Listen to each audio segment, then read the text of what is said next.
Make sure everything's working.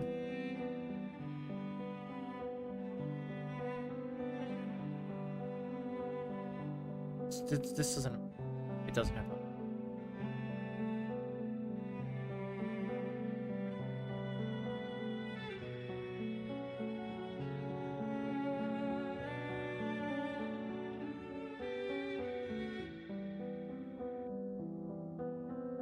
Okay, we have successfully started. Make sure everything's working on YouTube end.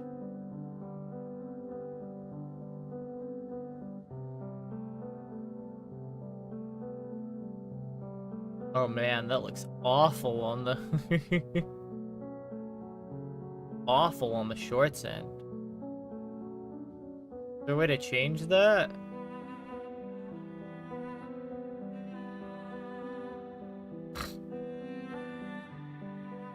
Ah, well, it won't matter. Link. Yo, just stopping by before I need to head off for Christmas lunch. Well, congrats on first, boss. Okay, let's see. Testing a new YouTube feature. I'm not convinced. Thank you for the bits. Merry Christmas. I'm testing a new YouTube feature, and so far I'm not convinced by it.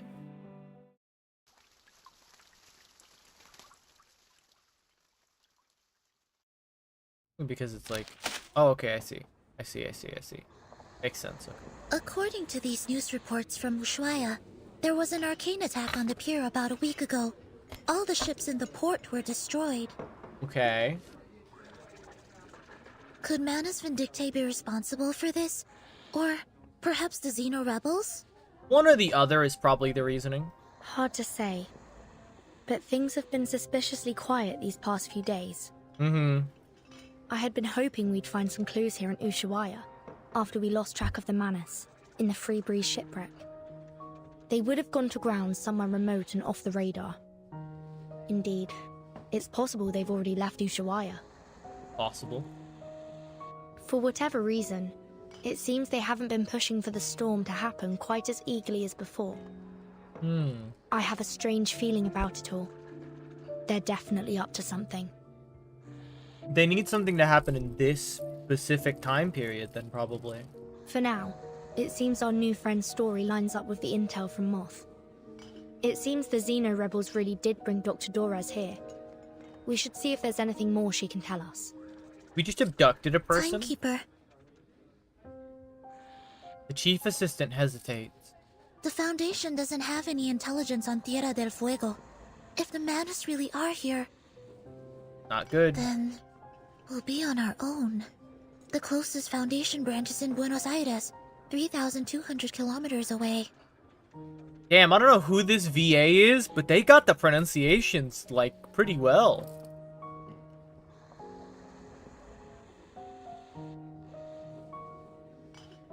Usually I'm used to gacha games fucking up pronunciations. Like, I'm impressed that they've gotten it pretty decently. She reflects without words. A reminder that chaos caused by Igor's rebellion. The chaos caused by Igor's rebellion.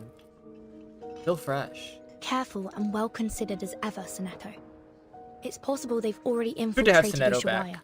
just as they did in Chisos. Probably. But the Xeno rebels may still be holding Dorez. We can't Thank just you wait for the around. lurk. I'm afraid we'll have to take the risk. Ushuaia is not very big.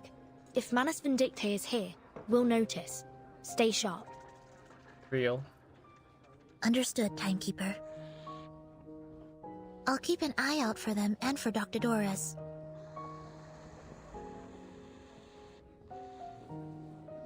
After the chaotic hunt and escape, the cafe regains usual peace. Gendarmes are gone. So too are Ricoletta's companions. Thank you for the knock, Koji. My friends. They're really gone. Yeah, they said they were gonna leave. Girly Pop, what did you think was gonna happen? I like her book. Her book is really cool. Adios, Recoleta. I don't think we'll meet again. So that's all I get? Yeah? Well, to be fair, Bestie, you didn't even get that. We could have exchanged some farewell poems, read them out loud like we used to, and shed a few bitter tears over our heartfelt goodbyes. But you know what they say.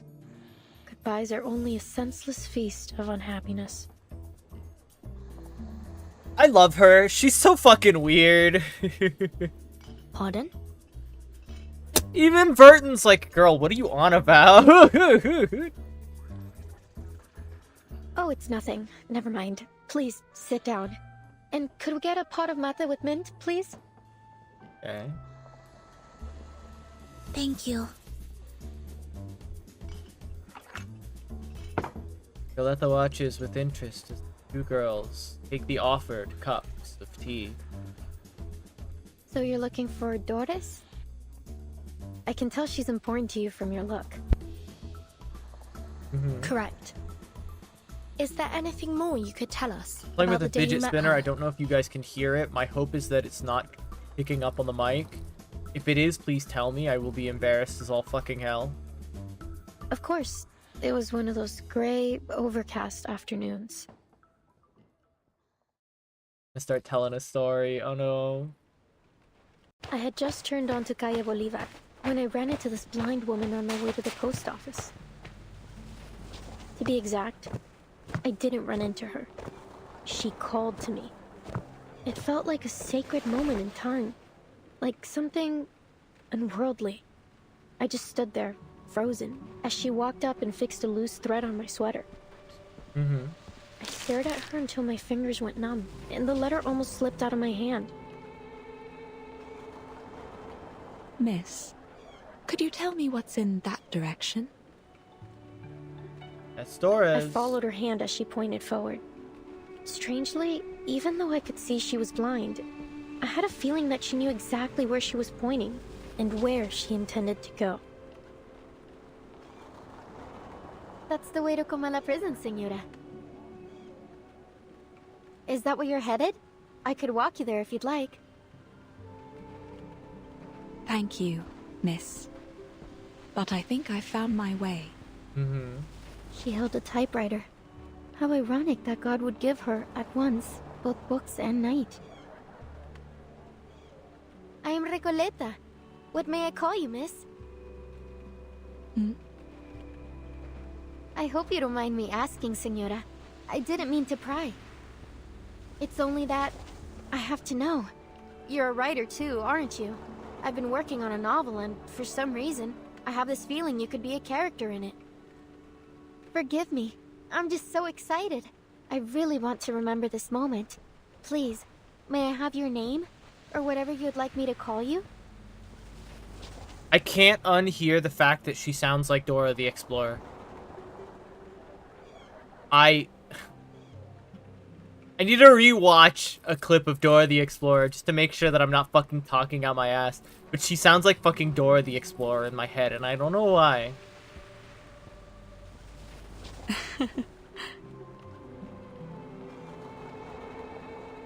I don't think I'll ever forget her smile. It was soft, kind, almost merciful. And oddly, it felt so ancient. I want to know more about No her. offense taken, Miss Recoleta. Need to know what her But deal is. first, I have a question for you. I know we're going to learn a lot more about Erd in the next chapter. What does literature mean to you? I want to know more now. Sorry? What a question it was. I wasn't expecting anything like it. You're a writer, are you not? And one, I sense, with purpose. Tell me, where does such powerful motivation come from? Actually, well, I'm not sure, Senora. I have my pursuits and questions, but literature is neither the goal nor the answer to them. Literature is, well, it's just literature. I suppose if I had to define it, I'd say it's a tool. A kindling for fire, or a lens to see through. A means to explore and raise questions, from different angles and express our perspectives. And what an interesting perspective you've expressed. I see. Tangled up in my But headphone wire how now. does literature make you feel? As though I'm a kid looking through a kaleidoscope for the first time. This game gets very philosophical Well, at times. maybe that's not the best way to put and it. we are at the start of this Perhaps chapter. something a little more subtle. Just when I was looking for the right word, she turned away with a little wave, heading toward the prison, her feet crunching over the fine snow. Well, now I want to know why she's going to this fuck-ass prison. I get the So feeling we're she not must have going to gone to catch the up with prison. Erd at the prison. When did all of this happen? About 3 days ago. I remember the sun came out for a while that day, and the streets were glistening with melting snow. Now we're going to go into some stupid fucking You've prison. heard of Gamela Prison, haven't you? Word by word, the question turns from an implication to a declaration. 3 days ago. Then we may be able to catch up with her there, Timekeeper. You're right. We need to get there as soon as we can. Whoa, amazing. So decisive, assertive. A true show of character. You must be the very archetype of a charismatic leader. What's left to say? Whenever the protagonist has what they want fall into their laps, we're all quick to complain about lazy writers using Deus Ex Machina to keep the story together. So, let's not dwell on it.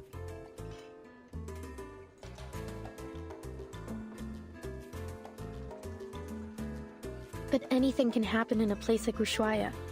It's a city where the day may only last 4 hours, and the streets are full of exiled arcanists. Okay. We appreciate your help, Miss Recoleta. Please, think nothing of it. Miss Recoleta, I'm Vertin, and this is Sinetto. We're investigators from the St. Pavlov Foundation. Interesting. Pleasure to meet you. Is she gonna invite herself onto the into the chapter now? Likewise. Glad that I could help. But listen, ladies. This is where she invites herself into the chapter. The girl winks playfully. Everything happens for a reason, and now it's becoming clear. You're going to Kamala prison, and so am I. Maybe it's fate that brought us together. What's your business there? If you don't mind our asking. Oh, it's a writer's mission. But anyway, we're friends now. If you're going to Kamala, you'll need someone who knows the way. Yeah, so she just invites herself in. No, normally I'm like, I don't know if like characters that invite themselves into X, Y, and Z out of nowhere are like my thing. But I feel like Recoleta has proven herself to be just crazy enough for it to work. Like, Recoleta is batshit insane, from what I've gathered about her. And it fits that she would just kind of invite herself along to the mission.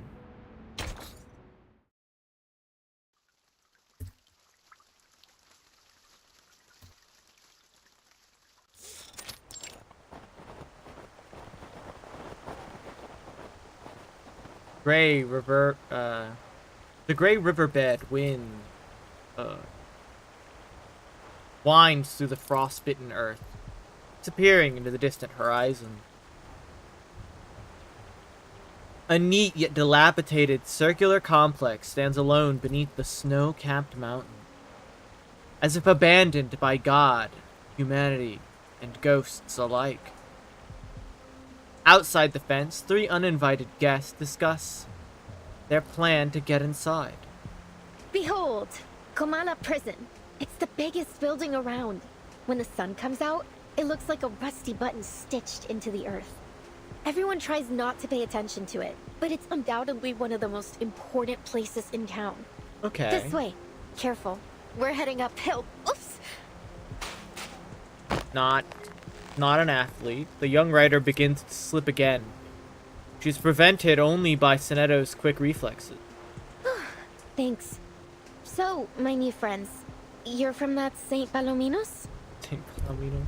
Oh my god. St. Pavlov Foundation. I love it's good to characterize the fact that not everyone in the world knows who the St. Pavlov Foundation is. And they did just say that this is a place in the world where they probably don't know where the what the St. Pavlov Foundation is. And Vertin is the timekeeper there. Ah, very impressive. Sounds all official and polished. Then, I take it you've already got away into the prison? Nope. The gate presented an unwelcoming face to the world. I'll draft a letter to headquarters right away. Once they approve it, they'll notify the local branch in Buenos Aires. From there, they'll need to inform the Argentine government, Argentine is a who will word. then issue us a permit. Excellent. Looks like our bureaucrats still have some worth. No offense intended, of course. Since we're pressed for time, I believe we can ask that headquarters give high priority to our request. If all goes well, we should have the permit in about a month. I get the feeling that Vertin is just going to say, well, why don't we just go in the prison and ask for permission later? Ah, how expedient of them. But you know what? Expedient is a Maybe word we that you shouldn't could bother use. all those hard-working government officials with these trifling matters after all. She instantly returns to her previous judgment. I have a simpler solution that suits the urgency of our cause. That sounds great. Oh, where are you going, Miss Recoleta? Yeah, we're just gonna break in.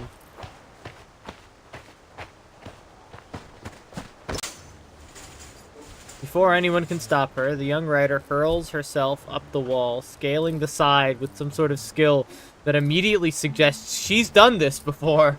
What? To the other side of the wall, of course. From Guadalajara to Ushuaia. There has yet to be a wall that could stop me. Oh my god. Come on, ladies of the Foundation. Sonetto, take my hand. This is hilarious. She's just legging it. She's just gonna jump the wall.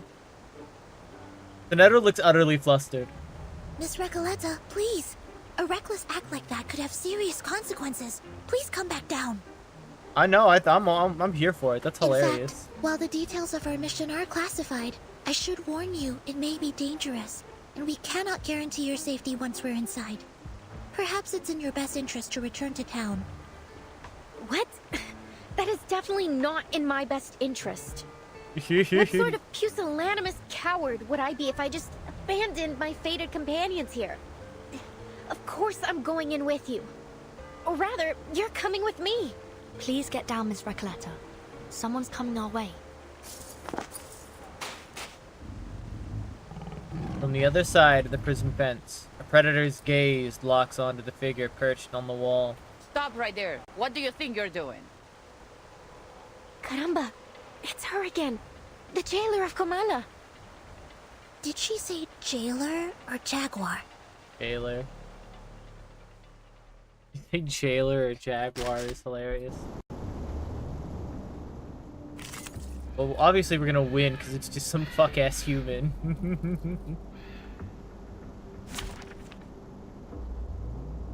Insight 2, level 50, okay. Getting up there in numbers. There are many routes to travel, but only one That's a jaguar. destination. I stand, but I retract my statement about them being human. Taking a peek inside, How about a game of hide and seek? by God's grace, the path will become clear. A shot hit. This is your time. Now is the time of repentance. Battles have little meaning, save for the prizes to be won. Okay. Miss Recoleta, haven't I made myself clear? I don't want to see you here again. Jailer, we meet again. What a delightful encounter on such Okay, a... so she's tried to... Sudden gust of cold wind interrupts her. lovely day. Would you please just leave this place alone? I'll never understand why a promising young woman like you keeps snooping around a prison. I can't make this any clearer. Trying to break into Comala will do nothing to get you inside, but it will get you into a world of trouble with the Gendarmeria. So, will you stop these senseless breaking attempts? Comala prison is only accessible to academic researchers and journalists, and even they must have official credentials in order to enter. Isn't there any other way to pay a visit? I truly do need to get in there. He racks her brain for a plausible excuse. Sorry to interrupt, but did you just say official credentials? Yes, you heard me right. And you are? I'm the timekeeper of the St. Pavlov Foundation. My assistant and I are here to visit Kamala Prison on official orders from the Foundation. Here, this is my ID. Yeah, just say it like you mean it and like you matter, and maybe you'll get in. At the thought of lying, Sonetto's lips fail to open for even a squeak. He goes flush red with embarrassment. Just one little lie. Through the prison fence, the jailer examines the pair as she takes the ID with it in her sizable paws. It is at least a very presentable-looking card, boldly stamped with the seal of the St. Pavlov Foundation. This is indeed legitimate. She mutters. Welcome to Comala Prison. Apologies for my earlier behavior. It's been a while since we've had any official visitors. No, it just works. It just works. You just say it like you mean it and they'll let you in. Good to know.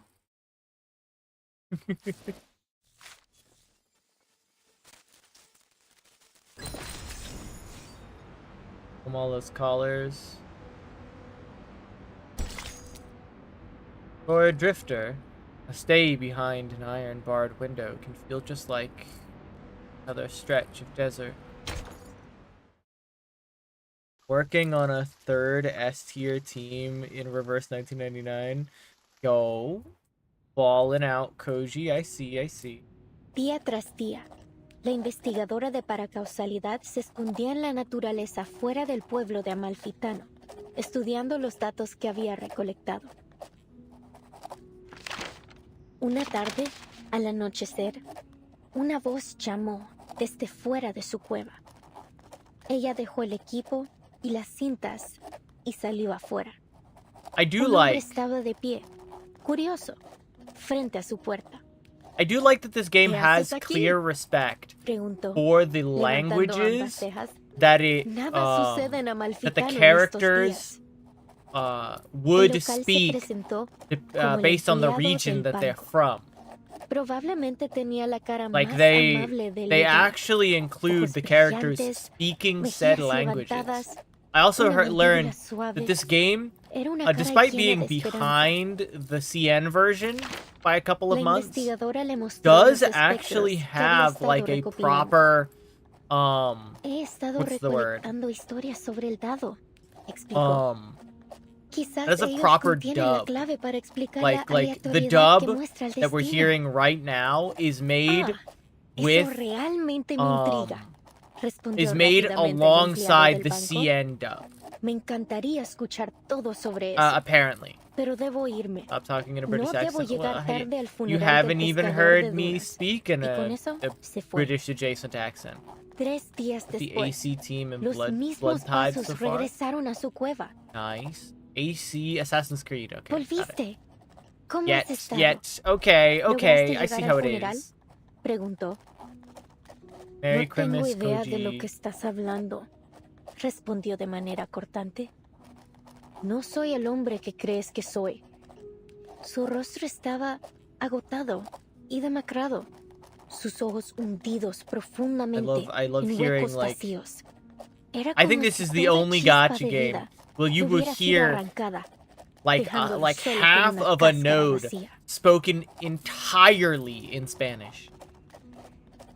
And like not poorly read Spanish either, like pretty well read Spanish. Well spoken. La investigadora Met my insistió parents, que so I no must se go, había but enjoy equivocado. stream. Thank you. Conozco Thank a you las for stopping personas por su by, naturaleza más Azzy. profunda, Always nice to hear hasta from la you. sincronización de sus espectros. Nunca me he I've equivocado been playing a antes. lot of Magic the Gathering recently. Lo que tú digas. Because, like, my El friends have hombre been on a big murmuró de Magic the manera Gathering áspera. kick. No entiendo nada de tus ideas tan elevadas. Solo déjame ir. Ha sido un largo día de pesca y lo Last único night que we had a quiero game ahora that es only lasted desplomarme en 6 mi cama rounds. tambaleante. Lasted about 30-ish Se minutes, alejó which con is pasos que sonaban pretty short for a Magic the exactamente Gathering como los del game. empleado del banco. I drew everything you could ever want for my commander and just murdered everyone immediately. As you might have noticed, Miss Burton, this facility isn't just a prison. It's also a research center. Its full name is the Panopticon of Comala. It was established by the Foucault Association in 1975. You are a jaguar. We've hosted workshops, academic sessions, Panther? and even Some lectures sort of about the big cat. Panopticon. You may even have seen some reports about it. Experts of psychoanalysis and scholars from various fields have come here to exchange ideas and seek collaboration in their studies. This is a nice CG. I will say, in many ways, the Panopticon is unlike any other prison you've seen before. Reverse has a way with its... Reverse truly has a way with its fucking, I see. CGs that No I think wonder other Miss Recoleta gacha has games gone need to to, such like, lengths to become a part of it. step up to. And they're, like, animations and stuff. I want... Actually, my assistant and I are here to inquire about a prisoner named Doris. Does that name sound familiar? Fun. This is gonna be used for a thumbnail at some point, probably. For a stream. If I don't finish this in one day, that's the next thumbnail. If I, like, actually put Not work that I into recall. it. Could you have used a And don't different make a name? shitty, boring But does she thumbnail like I look- did today. Because I didn't want to spoil myself. She'd have arrived here about 3 days ago. Unless there's, It's like, a also way possible cooler that she came as a visitor, thumbnail. not a prisoner. I'm being held at gunpoint to She's a play blind woman Elden Ring who always Seamless carries an old Co-op typewriter. with a friend of mine. Because I promised I would do it to another friend. And second friend was like, oh yeah, I'll join you for that. And then first friend never brought up the contact, the doing it again, and like disappeared for like 3 months. Because he got busy with work. Friend She used 2 to has be a been looking doctor forward to at it the Sao forever. Paulo And Veterans has finally Residence in held me at Brazil. gunpoint and said, we're playing Seamless Co-op mod. And on the subject of different names, she once wrote for Atu, under the name Erd. Atu. I don't think I've seen anyone fit in that description. And as I said, we haven't had any visitors in some time. I like how Certainly not in the I like last how 3 the days. jaguar or the cat has sword. Koji, But I does did see Koji her. have sword? I saw her walking towards Comala prison. Someone must have mixed up their memories. Simply put, I don't recall seeing anyone by that name or with that description here. I see. Thank you, miss. Perhaps we made a mistake. Sensing her current line of questioning is going nowhere, she shifts towards a different topic. Miss Recoleta, you've gone to great lengths to get into the Panopticon. Would you mind telling us why? Finally! I've been waiting for you to ask. I'm here to Okay. find my pen pal in Comala. You have a pen pal in prison? You have a pen pal? In here? Yes. 6 months ago, I went to a book exhibition in Guadalajara and came across the contact details of a few writers. I sent them my novel and asked for feedback. Okay. Looking back, it was a bit forward, but nothing unheard of between writers. A lot of friendships start through letters, you see. And Aleph wrote back. That's true. Aleph. I don't know anything about this character, but I heard they're neurodivergent. Ricoletta produces a thick stack of letters from her coat. The recipient's address changes with each letter, reflecting the turbulent lifestyle of a wandering writer. Yet the sender's address is eternally consistent. Omala. And how much do you know about this pen pal of yours? Oh, well, he calls himself Aleph, which is a grammatically masculine word, so... So you assume Aleph is a man? A reasonably suspicious, but in her experience, never a reasonable suspicion, but in her experience, never a certainty. Yes, he's probably a poet, a writer, perhaps even an alchemist. He's one of the brightest people I know. There's never been a question that he couldn't answer. Interesting. I've asked him about religion, politics, history, potions, even critters in length and breadth. Can you imagine someone who knows all those things and so extensively too? True. And he helped me with my novel. He always seems to know the best ways to bring my characters to life. Interesting. I would really like to meet this Aleph then. Honestly, he's so insightful. I've begun wondering if he's omniscient. With his help, my story grew richer and fuller, like a well-tended plant. Strangely, can't seem to take it any further now. It's as if the roots have been sapped of their strength. I couldn't understand why. So, I resolved that I would see him in person to find out. Alright. Again with this story about your uncanny pen pal. I've already told you a dozen times. It's all very moving, but it still doesn't justify your actions. Writers experience mental blocks all the time, yet you don't see them trying to break into a prison over it. She wants to see her friend. Chill out, girl. She does have a point. Please, Burden, jailer, have a little mercy, will you? Hold on. I've been meaning to ask. Why are you only calling her jailer? Don't you know her name? Or do you just prefer addressing people by their occupation? Oh, about that. Unexpectedly, the Jaguar herself. It is the Jaguar herself who's. It's okay, Miss Verta. I don't mind being called by my job title. I take pride in what I do. Okay. I'm perfectly fine with just being the jailer. Alright. Exactly. A researcher is a researcher, and a jailer is a jailer. Aw. Titles and code names often tell us more about people than their ordinary given names, don't you think? Take Soneto, for example. Your name comes from sonnets, doesn't it? That great poetic form from Italy. Some people mistakenly think Shakespeare invented it. Some say it was Petrarca, though no one really knows when the first sonnet was written. Okay. Sorry, I'm straying from my point. You're Italian, aren't you, Soneto? Is that your real name, or just a code name? Were your parents poets? I wonder if Sonetto knows any of the answers to those questions. Like, if it's a code name, then yes. As much as I'd like to be able to answer your question, I never knew my parents. Okay, got it. My earliest memory was in the primary defense of mankind. It's too far into the Christmas for that, Koji. How dare.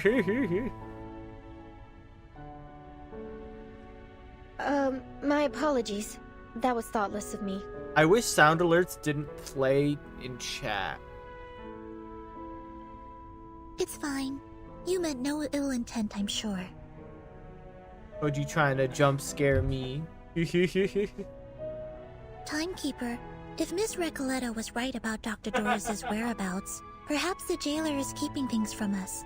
Or perhaps The jailer is Dr. still Doris here. visited the Panopticon without her knowledge. Either way, we need to do some digging here.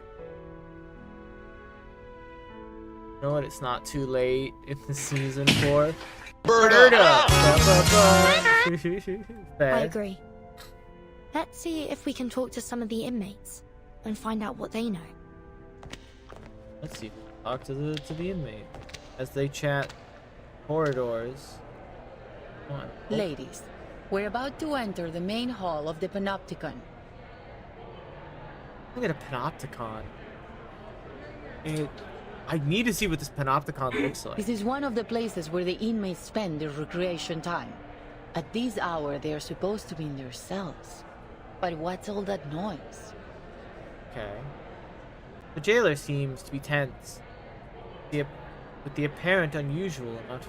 Miss Verton, could you keep an eye on Recoleta if anything happens? Of course.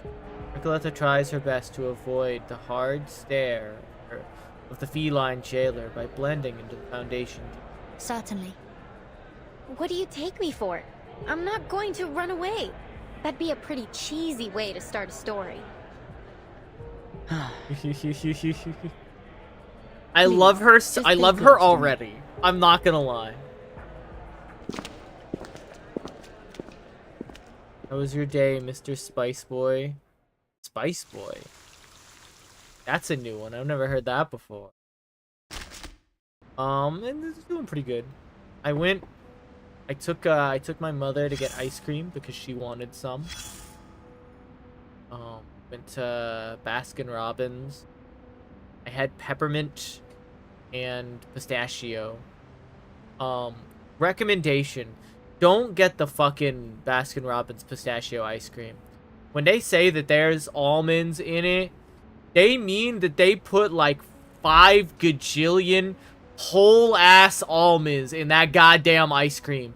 There was like maybe like 25% ice cream, 75% whole goddamn almonds. I ain't get no fucking pistachio. It was all whole almonds, and I was so mad, dude, because I was like, I like pistachio ice cream. I wanted pistachio, not a lick of pistachio. It was all nut. I'm not gonna lie, it was all almond, whole fucking almonds. Ugh, I was so mad.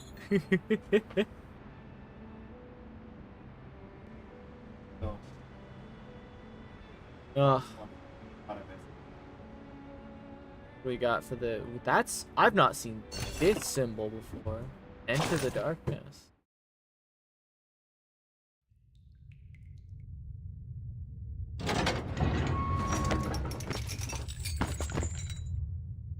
Oh, looks like we've got a new arrival. Pitch black in here. Can't be sure she's just new just yet. Hey there.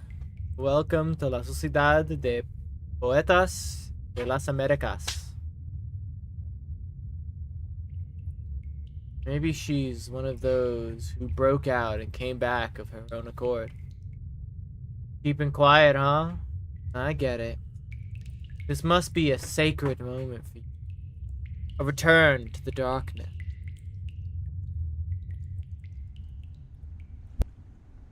Ooh, a pool.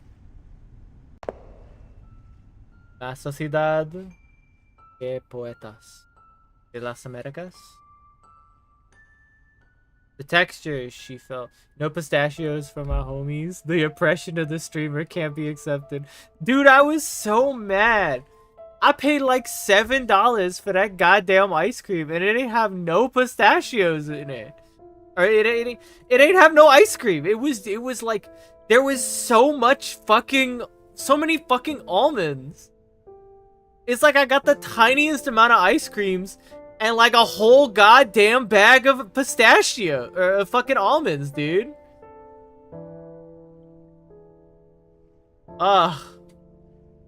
Okay, the peppermint was good though. I'll give the peppermint The peppermint saved the $7.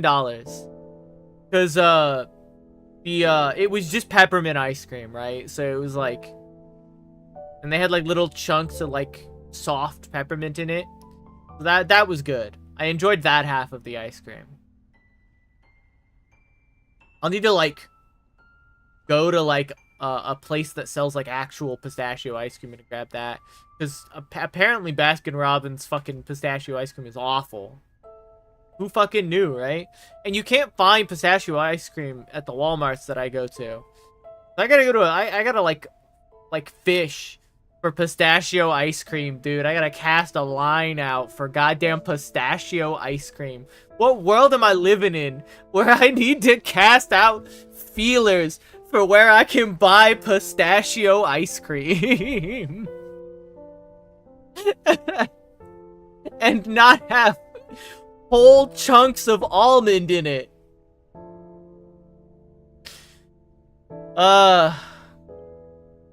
Fucking mad. I'm fucking losing it, dude.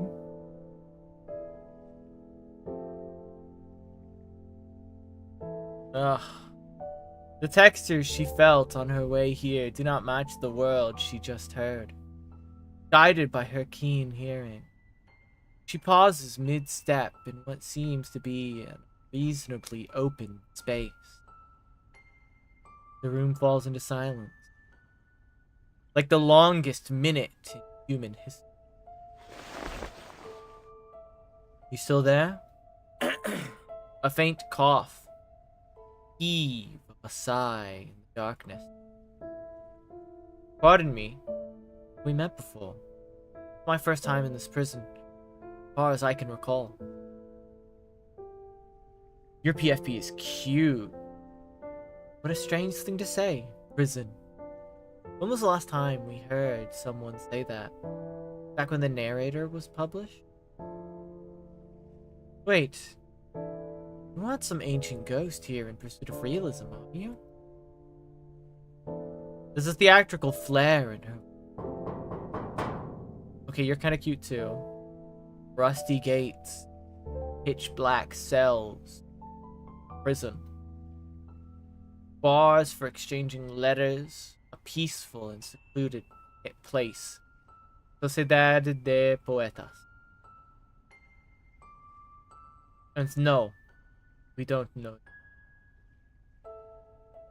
The three of them are spaced far enough apart to barely make out each other's face in the dark. Oh, that's so... Oh my god, that's so cool. Holy fuck. Dude, this game surprises me so frequently. I wasn't expecting... Oh, that's so cool. That's such a cool effect. Oh my god. Ah, what a wonderful example, Garcia. Exactly. It all depends on how you choose to see the world, my new friend. Roberta, we don't have much time. This might be the most important gathering of the month. No. Maybe even the year. Right, Garcia? At this moment, nothing is more important than Salon, the idealist, has so carefully prepared. You should focus on sorting out those manuscripts first. Pardon the interruption. Might I ask why your organization is called La Sociedad de Poetas de las Americas? I assume it isn't simply due to geography. Don't worry, Senora. We make it a point to introduce our Sociedad to every new friend. But now isn't quite the time. After the salon ends, we'll ask the jailer about your accommodation. Wait a minute. Roberta, your eyes are well adjusted to the dark. Use them. Neither a newcomer nor a returnee. The blind woman. Ah. Please forgive Garcia's rudeness, Senora. The sensory limitations can sometimes... The sensory limit... Sensory limitation can sometimes bring sharper intuition. The colorful world... in that colorful world of the mind, sure, what you see is even more beautiful than reality. But you weren't brought in by the physician. Why are you here? She tries to construct a fiction in her mind. Something that could justify the surreal nature of her arrival. Komala prison perimeter. From the humid trade winds of Sao Paulo, crashing surface of the cliffs. Now, this strange land greets me for the first time with nothing but cold silence. Who are you? Miss Erd is to be placed in Shaya's Kamala prison. She is not to be treated as an ordinary inmate.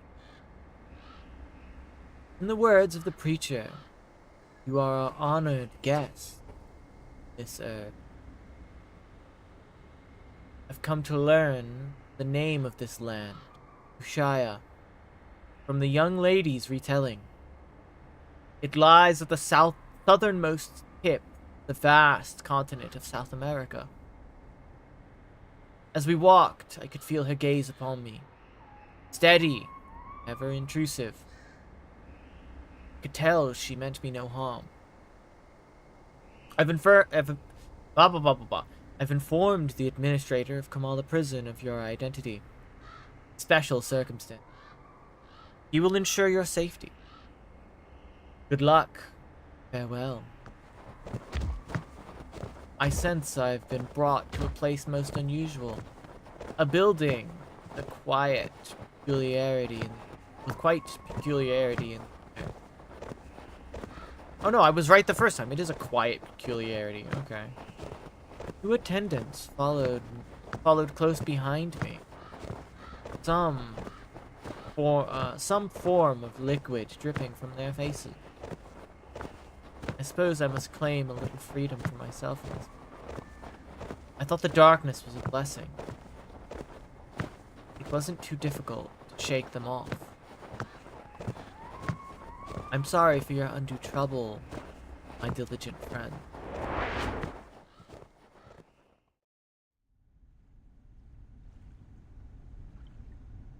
As a writer, I mostly write under the name Erd. Here for a short visit, hoping to find some inspiration for my next story. I'm afraid I got cut off by the fucking... See, Garcia? Lady is a writer. A good soul. You almost made us miss out on meeting a kindred spirit. Come, come. I'm sure you'll fall in love with us alone. This has nothing to do with me. It's dark in here. But I suppose you've already grown used to walking in the dark. Sorry. I mean no offense. Holy fuck. A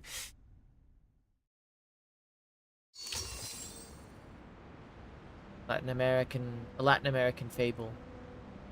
I have more. No, I have more fucking thingy. But I only get one spot. Okay, that cleared them all. What do we got? Okay.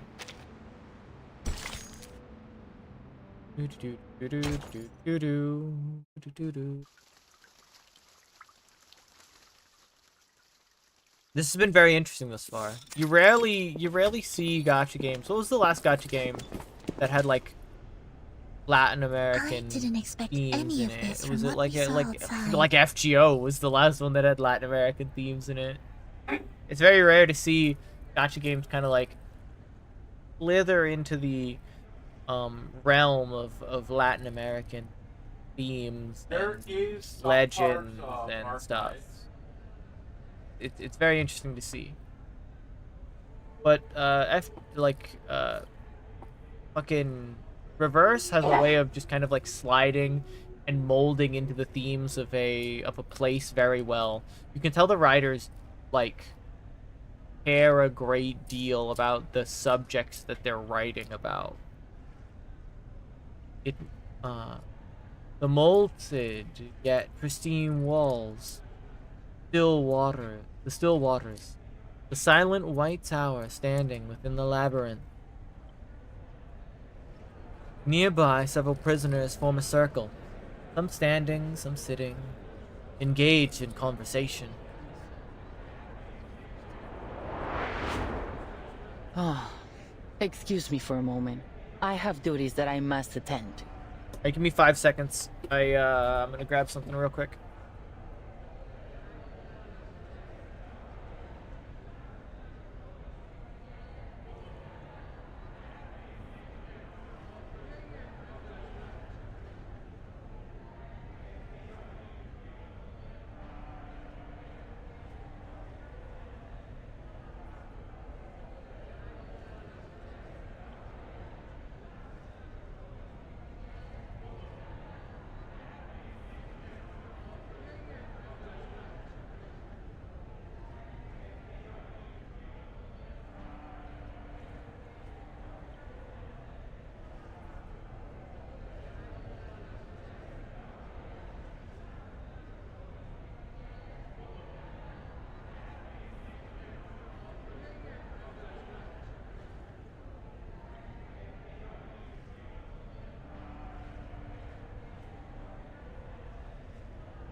I went to go get a Hawaiian roll.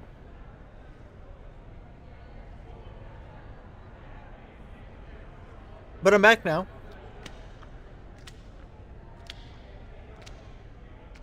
With a sigh, the jailer steps into the gathering, causing a strangely subdued reaction. A strangely subdued reaction from the prisoners. They don't seem intimidated by her at all. Yeah. They just look like a bunch of artists having a chat in the garden. And the jailer seems to be like a grumpy neighbor coming over to ask them to keep it down. Seems like it, yeah.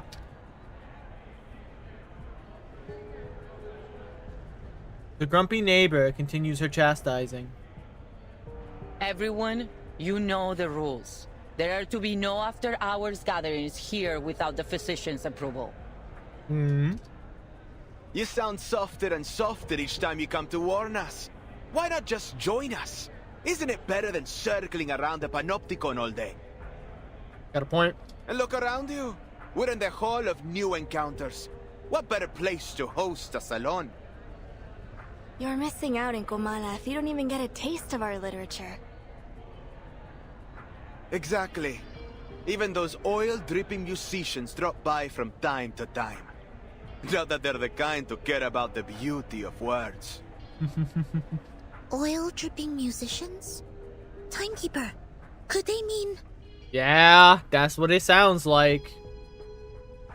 Before the jailer can say anything else, the two prisoners simultaneously gesture for her to stay silent, pointing to the center of their gathering. quiet now, please. The Idealist Salon is about to start. Okay. Let's see this Idealist Salon. These people seem friendly enough. Why don't we see what this is about? Yeah, let's see it. Surely it can't be anything bad.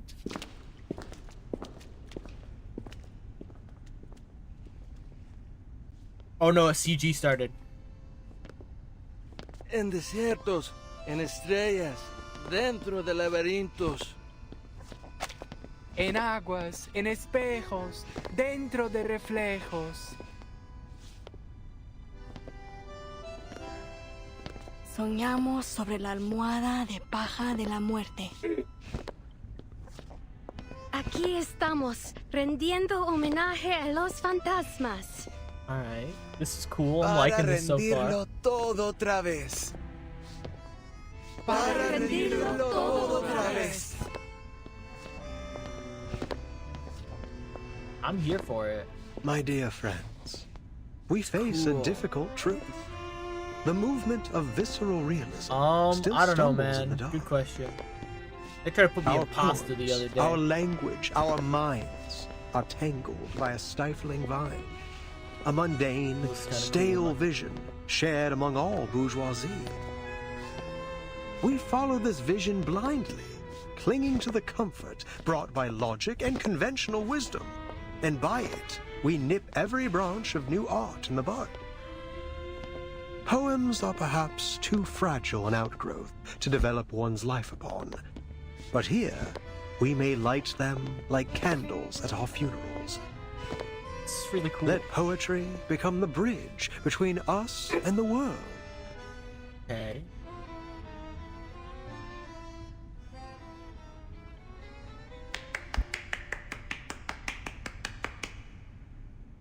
This chapter had just came out when I first came back to the game, and I, for some reason, thought, As we come back and forth over I for the some reason thought that it boundaries was of life and like death, an event the and old not a story obstacles chapter. begin to take on a new look.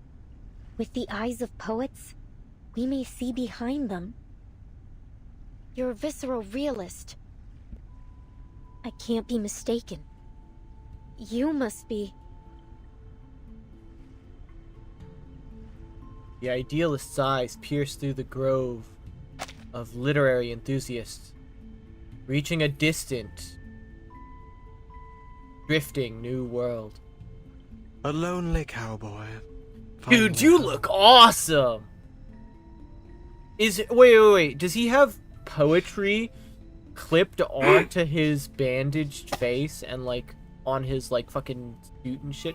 But this is cool. What a wonder. You're in time. The salon has just begun. And La Sociedad de Poetas de las Americas isn't like those salons that care more about who's invited than the art. All are welcome here. This is so cool. A literary salon in a prison? Though, so far it seems to have more dancing than poems. A lot of dancing. Did you understand what that man just said? No, sorry, Timekeeper. I need a moment to think it through. It's cool, though. Don't worry, Sonato. I would guess we're not the only ones who are confused here. Miss Jailer, is this that peculiarity about Kamala you mentioned earlier?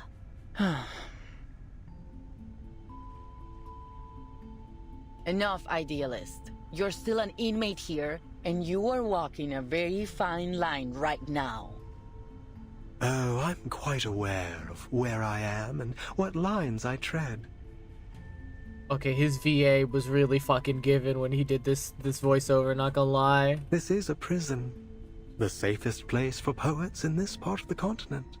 One cannot be arrested twice, after all. Alright, he's spitting truths. The man's words draw laughter from the other prisoners as they turn to discuss the speech with excitement. But please, don't trouble yourself with our little farce. What harm could a few poets possibly do? Well, depends if those poets are arcanists, I imagine. There is magic in words. All the irregular... Actually, all these poets are arcanists. What am I fucking on about? This is a prison for arcanists. All the irregular rhyme, wild contradictions of aesthetics converge into chaotic counter-current, crashing against the newcomers.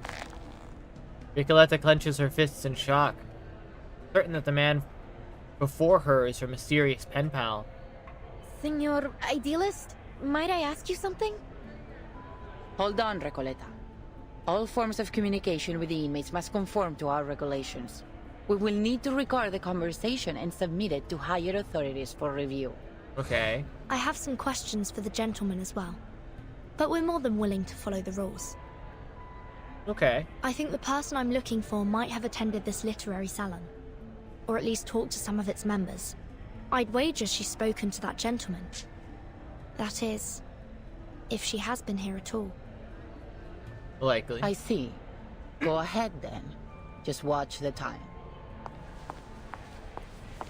As the visitors petition the jailer, Ricoletta pushes past the bustling crowd. Are you Aleph?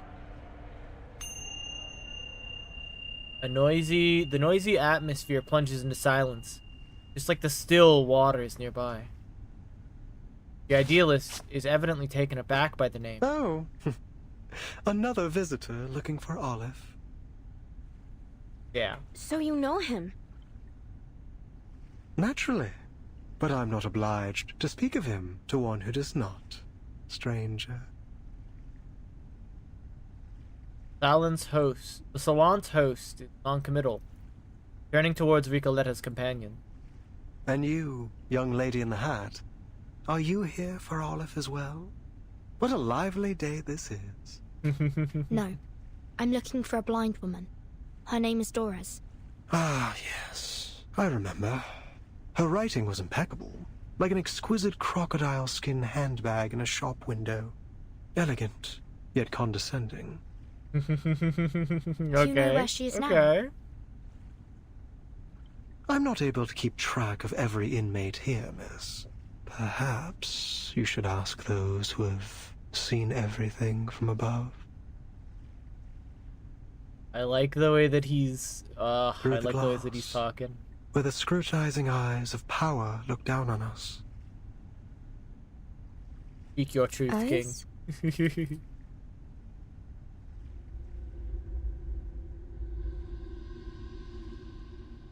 He scans the prison hall. The walls, the great tower, and the pool remain unchanged. Nothing appears amiss. All the prisoners present nod in agreement, prompting a wary sigh from the jailer.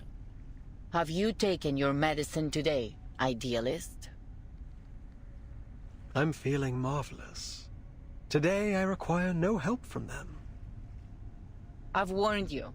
It's unwise to act against the physician's orders. Act against him? No one may act against him here. The physician must have misunderstood us. I suspect he doesn't understand half of what we say. I'd like to know how he got his medical degree. Not by cracking open skulls, I should hope. I hope not as well. But, I mean, prison, though. The prisoners exchange knowing smiles. What a pity, jailer. You know, I've always believed you had the soul of a poet, just like us. We've already spoken enough rebellious thoughts outside of Komala. How else do you think we ended up in your nut house? Oh, the static on the word nut house. Okay. We've been here far too long. Long after the junta was removed from office. After our home became a deserted wasteland in the aftermath of the Latin American boom. What are you getting at? That power is boring, meaningless. Nothing holds on to power forever. And the one true connection we have to life is poetry. Interesting. See, jailer? Even an outsider understands our ideas better than you. It's time to open your eyes to reality. La Sociedad is the only way for us to feel truly alive in here, beneath the gaze of those prying, ever-vigilant eyes. Idealist, last warning. Stop this now. Why is she tweaking? Fine. What the fuck? All right, compañeros. Sadly, the salon must come to an end, as our jailer insists.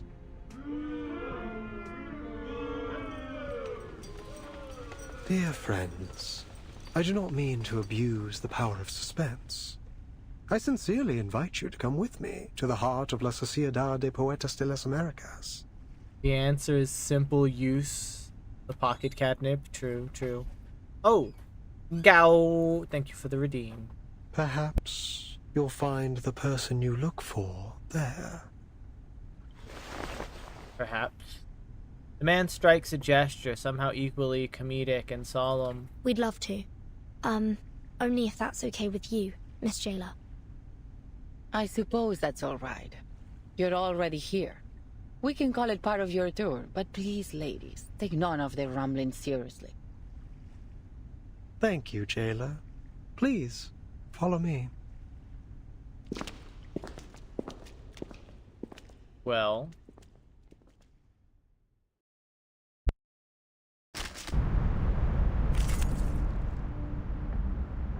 Why'd they turn the fucking air conditioning on in this game? What the fuck? 9. There are many okay. routes to travel, but These only are one fine. destination. Why are we killing signs? Wait, this isn't the way to the gallery. It isn't the usual way. It's a shortcut. We call it the Reptilian Complex and Primal Hunger route. Much faster than the limbic system and postmodern anxiety route, let me tell you. But this passageway has long been abandoned, and entry is prohibited. It's extremely dangerous to... Relax, jailer. No one, not even you, knows this prison better than I. But, Timekeeper, I think we've just gone in a circle. What? It's like taking a peek Nah, we got inside. it. Enjoy it, friends. I have no idea why these things are here. The path will become clear. A shot hits. The enemy's excuse shall be stamped out. Listen to this. Face the truth. Okay, those are dead. Really? Feel like making sensing their thoughts. Now, give us a big smile.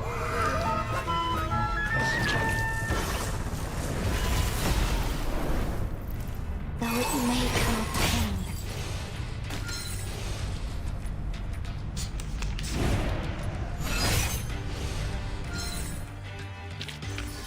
Yeah!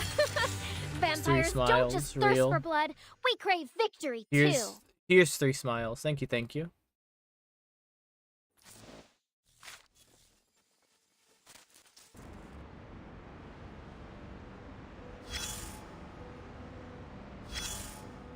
Got another... Let's take a step back.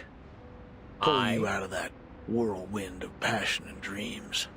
If you want to make the best call, you need to zero in on what really matters. So what's your take on that big speech? Boom. A sudden explosion that shook Latin American literary circles about 30 years ago. It was destructive, but also gave rise to new life. Interesting to talk about. Lucky for us, we don't have to worry about shell shock in the literary world. You don't strike me as someone who knows about literature. It's not about knowing literature. Any soldier with little experience can deliver a status report. All right, eyes on the map. Interesting. As we speak, ships are lined up on the Spanish coast. But this time, they're poised to make a new kind of discovery. I wonder how voice number 4 is good. And here are our new Columbuses, heading to the docks to embark on their journey. Carmen and Carlos, the driving force behind this literary feast between Spain and Latin America. Interesting. Carmen, with an eye for opportunity and a mind for business, sought out the continent's literary gems and secured generous publishing deals for them. Carlos, with his deep understanding of market dynamics, brought these works to the eyes of the European public. Okay, what happened to them? Then, a golden era began. It all kicked off with a scandal at a military academy. Okay. And soon, the entire world was captivated by the story of a baby with a pig's tail from a faraway land. But we mustn't forget the writers themselves. Fuentes, a towering figure of the Spanish-speaking world, and Cortázar, the writer ever seeing through the eyes of a child. And of course, Mario and Gabo, key players in this literary revolution, will forever be etched in the annals of history. I wonder if these are real people. It's likely that they are. They corresponded regularly, always expressing deep admiration for each other's work. In fact, one even wrote a doctoral thesis on the other. Friendship. It's been a proud time for them. It was, but no matter how explosive the boom was, it couldn't escape its fleeting nature. Of course, as all things are. With the second imprisonment and self-criticism of a Cuban poet, in came an inexplicable right hook, and bang, silence. The military junta had gripped the poets' throats. The verse of the pioneers was cut off, their voices no longer heard. The bond between two generations was broken, and for the younger of the two, the silence was intolerable. They looked for a new theme, a new idea, a new voice, a new method to speak on their disappointment, their horror, and their anger. And they became the new guerrillas. Interesting. Darkness. We got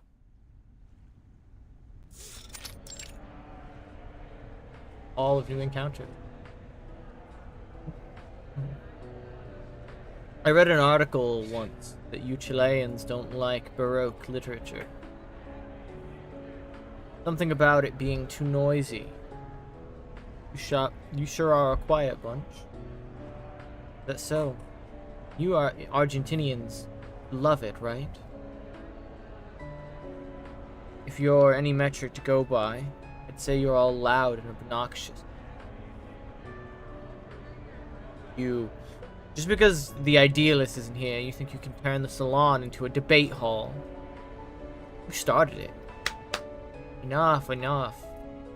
Stop squabbling. Post your work so we can read it. If you ask me, you're simply more interested in rhythm than form. Spanish is a rich language. One that is inherently expressive, ever-changing, artistic, much like Baroque literature. Typically quiet man's words douse the argument like a cold splash of water, sending the group to a rare moment of calm.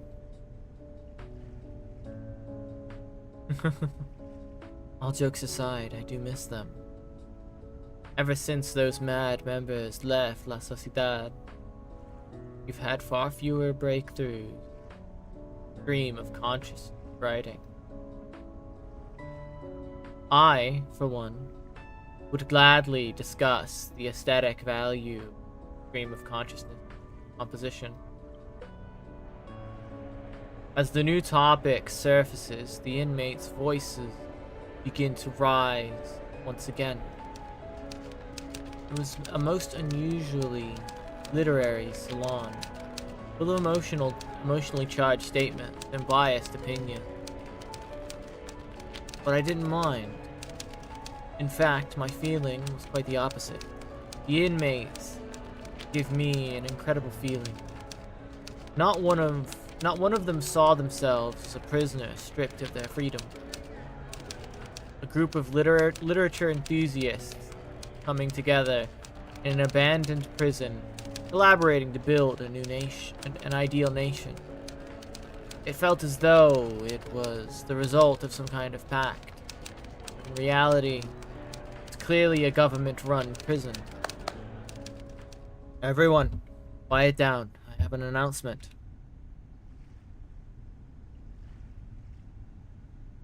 I have something to announce. An unfamiliar voice cuts off the clacking typewriter in Doris's. A woman walks out from the far end of the darkness and steps into the center of the lawn, stopping before the whiteboard and podium. Mr. Idealist entrusted me with hosting the literature salon. He left a letter under a stone in the corner stating that he had a personal matter to attend to. For this session, I will now announce our next research topic. Fiction's duality in reflecting reality itself. Heavy gasps turned heads. An uproar spread through the audience. Clearly this wasn't the topic they were expecting. She raises the letter in her hand in a gesture of silence. Like-minded fellows, aspiring writers. Since the turn of the century, the names that once shook the literary world have gradually faded into obscurity. Literature has been shoved aside in the world of art. People attend theaters, cinemas, even art galleries to enjoy paintings and sculptures. But few can finish a book. What is left for us to do? When families are torn apart and our nation are ravaged by tyranny. Let stories be our weapon. It should be the sword that cuts through the bloody truth. The beacon that lights our way forward. The audience falls into silence. Try writing a Latin American War and Peace, and we could continue with our original salon topic. The two aren't mutually exclusive. I've spent the whole month preparing for the topic the Idealist previously proposed. You insist on changing the subject, and I'm afraid I'll have to take my leave. Octavia, forgive me for interrupting, but this isn't the topic we agreed on. Everything you've said, we just can't do that. We haven't even figured out things for ourselves yet. Octavia, an interesting topic it is. Perhaps we can talk about it another time. Besides, don't forget the reason you're in here in the first place. We're preaching that the novel is a weapon. Yeah. If it weren't for your rich daddy, you'd be on the gallows, not standing here preaching to us. Hey! Another prisoner stands, his voice clear. You've completely missed Miss Octavia's point. A great writer should be like an obsessive grave digger, digging up the rotting flesh of social realism from the grave of our times. Only this vast crucible is worthy to be the host of our literature. At that time, Miss Garcia looked completely resistant to Mr. Julio's issued stern reminders, and Miss Roberta attempted to mediate. More and more members joined the debate, and voices from both for and against Mr. Octavia's proposal emerged. It didn't take long for La Sociedad split into two camps. That was when I realized I needed to do something to get this derailed literary salon back on the tracks. Please allow me to introduce myself. I'm Dores from Sao Paulo. I'm a writer. I mostly write under the name Erd. Erd. That name sounds familiar. You written for Utu? Are you the Erd in Utu? Wow, I never imagined we'd be welcoming such an honored guest today. I thoroughly enjoyed your piece titled Tin Soldiers of Sao Paulo. An important part of my visit to hear all the ideas and opinions. If you'll pardon my intrusion. And then tell me, Miss Erd, what are your thoughts on today's salon topic? Difficult question. One involving preference, creative stance, and a political alignment. A scale that is never easily balanced. However, the answer has never been the most important part of such question. In these restless times, literature has been overlooked, forgotten, pushed to the edges of the world. Much like Ushuaia. Some fall into deep thought, others nod in agreement. A few look puzzled. The audience is unaware that the topic has already shifted. To most, this prison at the end of the world is a distant, cold place. Perhaps even a place of hopelessness. When a prisoner is first sent here, I cannot help but imagine that the first thing they feel is a stagnant pool of water, calm, quiet, and a calm, quiet despair. He seizes this chance to guide the literary salon back from the muddy trenches of ideology. Recalls the days of typing while looking out over the river, boats, palm trees. Words are honest. Have no capacity to lie. I came here to gather material for my book. I plan to record everything I experienced in this place, faithfully. And what kind of work are you planning to write? A non-fiction piece, I presume? About Kamala Prison. Its theme is fate. Interesting.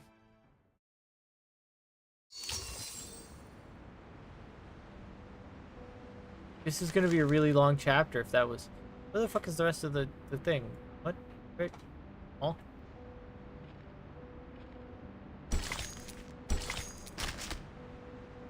Shadows of the Living.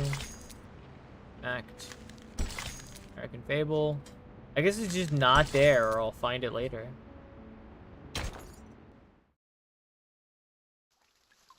Oh, I have DMs? You have DMs.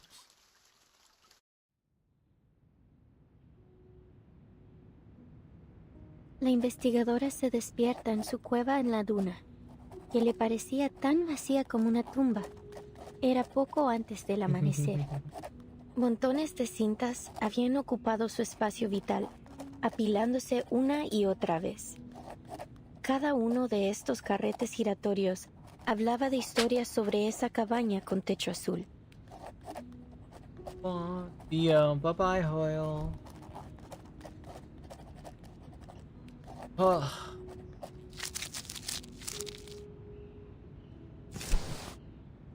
Oyó la voz del asesinado conductor de burros detrás de ella. This is, Oigo a todos ellos. I Las think I've risas y gathered las that I voces think de this is generaciones pasadas, Nicoleta's novel como hojas right now? secas, atrapadas en las grietas de viejas paredes, crujiendo solo cuando el viento sopla otra vez. No pondría un pie en esa casa si fuera tú. El mendigo al lado de la puerta también habló. Yeah, this is, cada noche. this Cada is the mañana una novel. luz It's tenue Nicoleta's brilla a novel. través de la Okay. ventana. Pero nadie sale nunca por esa puerta. Y nadie ha entrado nunca. Okay. Luego la voz del empleado del banco. Es la historia del alter ego. Esa casa debe haber estado llena de deudas que nadie reclamaría. Okay. La anciana enferma, luchando en su cama, susurró. La casa recuerda esos días. Cuando Subject la of her novel gente is very interesting. desaparecía en la oscuridad de la noche y los niños eran robados por las tormentas. La investigadora de paracausalidad había oído suficiente y volvió a This dormirse. game's writing is so Solo good. quedaba el traqueteo del dado de Babilonia, resonando en su cueva vacía.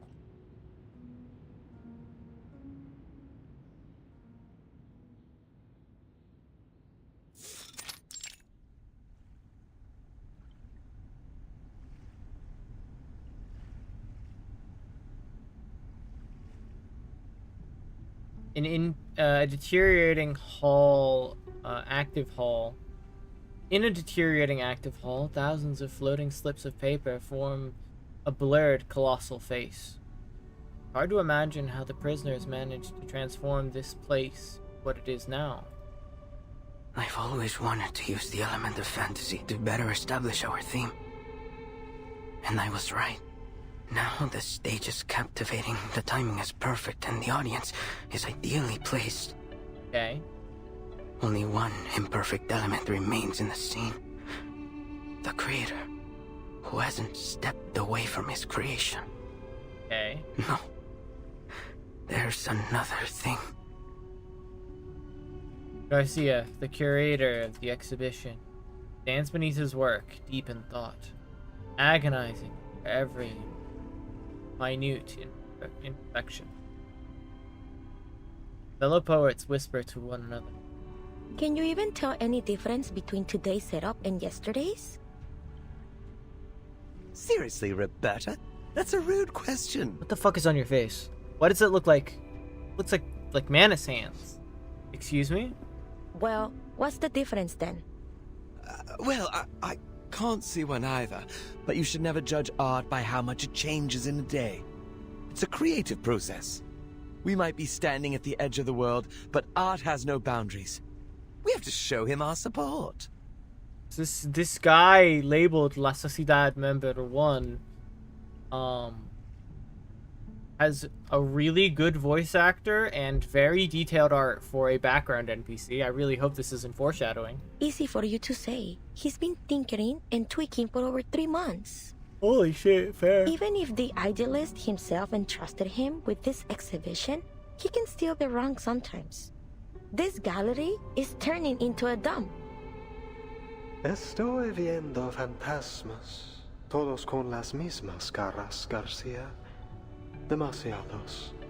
Es fácil perderse en ellos. Interesting. Having navigated through the labyrinth, the idealist, the leader of La Sociedad, arrives at the exhibit in entrance, accompanied by several new faces. Taylor. Idealist, you're back. Are these new recruits for La Sociedad? You must have had a very successful day. It is good to see you, Garcia. How has your vision progressed today? Looks cool. First a salon, and now an art gallery. Is this really a prison? Her shock is evident on her face, but her words are ignored as Garcia begins to vent his frustration. As you can see, I've strived to push the element of fantasy in my work so that it might reach perfection. Poor guy. Why doesn't it look like what I imagine? Because that's hard? It's like I'm trying to work on a shadow. Some shapeless thing that morphs and shifts by the hour. Idealist, am I losing it again? I took my medicine as instructed. It was never the pills that blinded you, my dear Garcia. You mustn't let tedious routine stifle what's truly alive. Remember, like those old poems, your exhibition must have a timeless rhythm that's never lost to the changing of minds. Garcia holds out his hands, as if grasping something fleeting, but fails to hold on to it. Sorry, maybe I'm just not getting it. Look out. There's your answer. Though the sun rises the same way every day, the multitudes of shadows it casts are ever-changing. Isn't that the only constant in life? Change. And you're right. We foolishly pursue stability and constancy, but our very world denies it. Take a step back. Take several, and see the truth for yourself, lest you too become lost among the shifting shadows. Such a cool thing to say. I get it now. It's the changing light that makes the exhibit seem different from what I expected. I shouldn't waste my time on freezing things in one perfect moment. Instead, I need to embrace change as it comes. Real. Okay. I don't know how to thank you. I won't let you down. I must complete this exhibition. He's got this, I believe in him. Complete my alter ego. Oh. Choice of words widens the writer's eyes. Did you say alter ego? Okay. And he called you Garcia. Is that your name? Garcia, where did you learn about this alter ego? Do you happen to write under the name...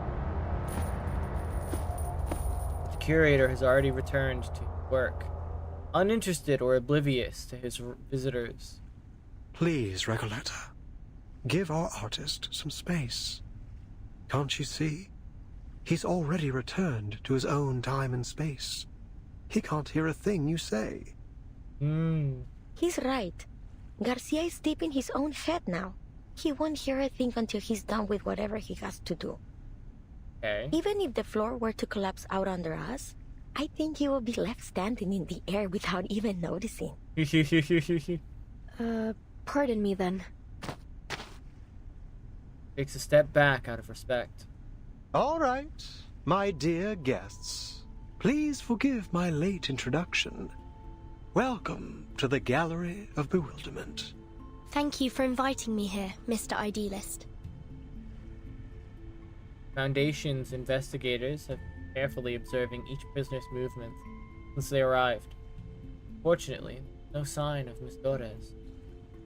I imagine you're curious about what we do here in the heart of La Sociedad de Poetas de las Americas. We're putting together a magazine, a collection of poems from Kamala, our very own Casa de las Americas. Okay. Casa de las Americas? The idealist nods with a smile. Exactly. Named after its great predecessor. You're a fine mind indeed. At this very moment, all our compañeros are working on it. Okay. Garcia's exhibition, Alter Ego, is centered around the birth of this magazine. And here, you can see the signatures from all the poets involved, along with a few words they've written for it. Okay. Reading it is like looking into the soul of our society. All these signatures. How many? Apparently a lot. Nona steps forward to examine the perplexing artwork. In dim lighting, the enormous face appears to be looming watchfully over the entire room. A floating slip of paper catches her attention. Timekeeper, here! It's Dr. Doris' pseudonym, Erd. Then she was here. Neto pockets a slip of paper beautifully. Precisely. She used to be one of us, and still is, if I may correct myself. You can ask around here. Maybe some of our members know where she went. Don't we all miss the familiar faces of old friends? I'm sure they'll do everything they can to help you find yours. Okay. As he finishes speaking, several enthusiastic prisoners come forward to greet the idealist. Mr. Idealist, I finished my short story. It's called Weightlessness. It drifts around the subject like a sheep floating in space. The readers can start anywhere in the story, or read it in any order they like. And please take a look at my piece off limits! Every word that has been forbidden is either erased or replaced with symbols. It's a one-of-a-kind jarring experience. And I finished a new paragraph. Just wrote it today. A prisoner, wrapped in several meters of manuscript paper. Strange sort of mummy. Squeezes into the crowd. Oh, new faces. Welcome. Without any warning, he calmly tears the manuscript to shreds. The fluttering fragments fall like tranquil sparks from a fireworks show.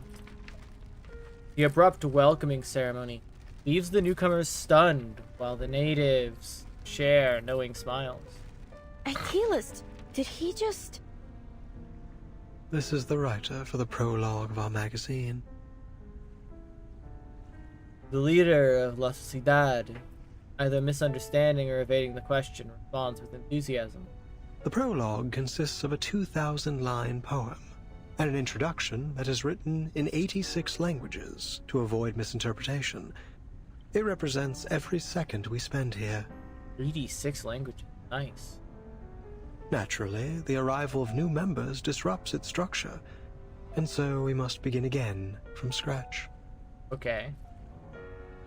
So he just tore it all up like that because he thought we were joining? With all due respect, isn't this a little excessive? Heaven knows I'm not one to judge. I've torn up plenty of writing for my novel. Please, pay it no mind. It may not be an easy task, but he's doing his part. Destruction is hard, but more necessary than you think. Without it, we'd all be stuck in a still and stagnant pond, with all the smells that entail. Yeah. This all sounds very complicated. It is. When will your magazine be finished then? It won't. Forgive me. But I'm not sure what a floating sheet, a jarring reading experience, and all this constant rewriting are meant to express. The jailer, having remained silent, takes a deep breath and interrupts. As I've said, Komala is unlike any other prison. Yeah, I've gathered that. Miss Jailer, do you mean... This place also serves as a research center. And the prisoners here, for all they claim, are not just poets. They are arcanist criminals, and each one of them has been diagnosed as mentally ill.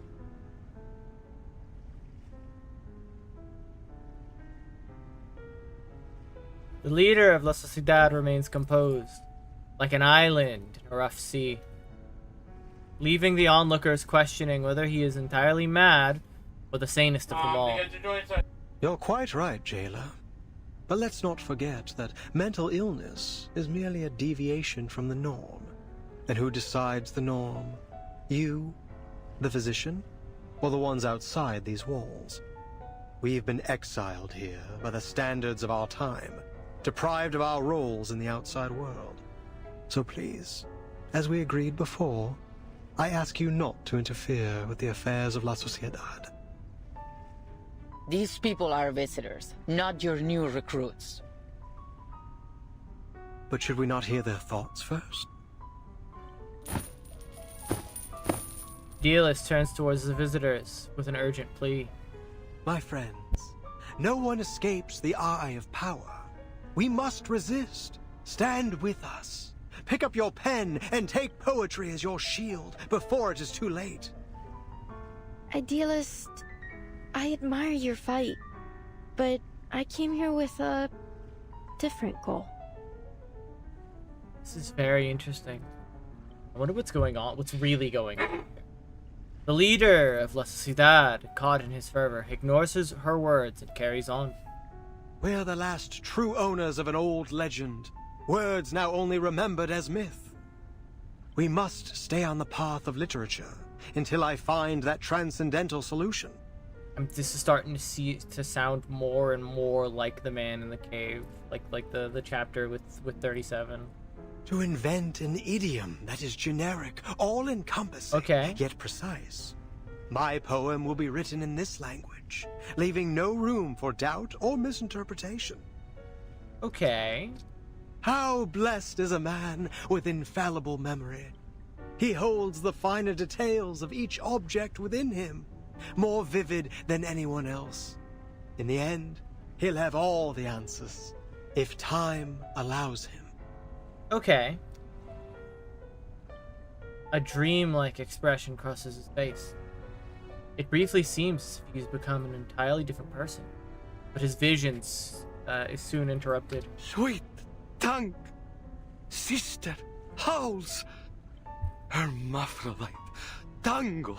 They put the whole city in the nut house. The whole city? Timekeeper, look over there. Isn't that the prologue writer? There's something off about him. Please, Timekeeper, stay away from him.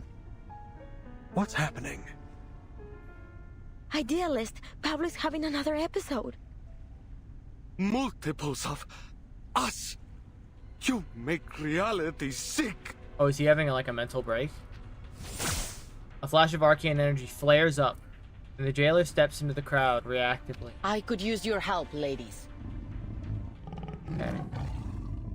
I'm starting to think that the jailer might just actually they might just be a jaguar with a sword. They might not have... Oh, Ricoleta's here. Anyone queasy seeing blood? I love Ricoleta's sprite. Suéltalo todo una vez más. Very cool. Listen to Gonna beat you to death with build the poem. hidden. Gonna beat you to death with poem. I have seen to the heart of you. The path will become clear. Are we gonna be having Ricoleta for the entirety of this chapter? Yeah! A shot hit. Now is the time for the repentance. It won't matter because Sentinel will just gun everything down. I think. That is a thing. That is not a no. That is a thing. The frenzied prisoner is subdued. He lies convulsing in the center of the exhibit hall. Poor soul. Lock in? I'll Bro, bring fuck him you. to What do you bed. want? What's up, Vegas? We'll play Magic later, Well don't done, worry. ladies. Aren't you full of I understand surprises? what you're on about. Bro needs his daily fix of Magic the Gathering. What was all that? It seems he had a mental breakdown and lost control of his arcane skill. It appears that every line he recited carried unbridled power. Am I learning that am I not shocked that I'm learning that the jailer here doesn't know what the ongoings of her own goddamn fucking prison are? That her own prisoners have mental breaks and she just doesn't know about it? I wasn't saying that, but was that a fucking leopard? It was a fucking jaguar. But not far off. That is a talking jaguar only with a specific sword. lines can channel arcane energy. You can't just force the power into words or craft a poem to serve your purpose. Pablo must have a rare gift for identifying empowered lines. When he recited them all aloud, they overwhelmed him. Didn't catch a good look. He'll be on That's screen right. again at some point. He's a genius who writes the ties of emotion, just like Arthur Rimbaud. Well, that genius nearly fucking killed somebody. We always keep a close eye on him to make sure he doesn't recite anything while reading or writing. Oh, so he sometimes accidentally casts arcane skill. Imagine if you're like just in the middle of a conversation, you're like talking to someone while cooking, and like you recite fireball and blow up the kitchen. That should be hilarious. Bro, which VC? You just said join the VC. You're not in a VC. Bro is trolling. Bro is... Hold on, let me actually check. I should check if he's in... I actually don't know. I'm talking a lot of shit for someone who hasn't checked if he's in a VC. Alright, I check my active now tab. Bitch is not in a VC. You want me in a VC? Get your bitch ass in a VC first. Sometimes things slip through. You must understand how difficult it is for a poet Okay, he's in a VC. I to talk never shit too taste quickly, the dude. words on his own lips. Alright, let me get through this chapter first, Vegas, okay? I'll be there in a bit. Cursing your lungs out, then boom, guys all fucked up, yeah. So then, Yeah, it reminds this me of isn't like the fucking first Inumaki, right? You're Like all fully Inumaki from JJK. Like where he can only say specific words, right? Like I gotta say fish flakes to describe that I'm mad at some. Do I understand you right? Did you just admit that you've been hiding an inmate with a dangerous condition from us? Why does this surprise you? Why would you not know this? According to the safety regulations for the Panopticon of Kamala, he must be sent to the physician for immediate treatment. Okay, you can understand why this is the reason why they were hiding him, right? Though you can understand that because now you're like, all right, we need to get this bitch medicated immediately. We got to get this guy on tranquilizer right now. He gotta be on 5 doses of ketamine or I'll fucking kill him right now.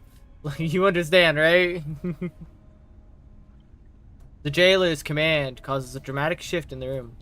No, wait. We can explain. He's doing fine. We know how to help him. This was just an accident. We got distracted by the new members. I see. Why does she have a sword? Why does she have a sword? Why does the jaguar need a sword? We won't be handing him over to the physician. Okay. No true writer would allow their mind, the most sacred palace of their thoughts, to be opened up to that cold-hearted, ignorant butcher. Even one who believes their inspiration flows from a source beyond the mere substance of a brain would refuse it. Wait, I'm realizing something. Hold on a minute. The last chapter was all about how there are people who are people who have been claimed by the tides of Numa or whatever, the storm, right? Flying his ass off and now he won't join. I'll join, don't worry. We can't hear you. So there's the last chapter was all about how people kind of just sometimes appear in different places where they're not supposed to be in the storm. This guy kind of sounds hell of a lot like what is it, 210. I'm listening to his voice and he sounds like 210. This guy might be 210 from a different timeline or something. Like the storm just put him here. That's my theory. He sounds a lot like 210 does. You got a real sad look for someone who is like a cop. Low key. The jailer furrows her brow and pulls out her weapon. The air tightens into an invisible thread. Is that Finn? Finny? Yes, that is Finny. Okay. Interesting.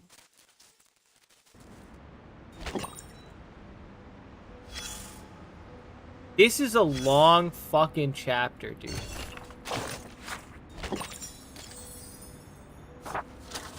Okay. Let me see if I get my fucking thing. Hold on. I have a couple pulls.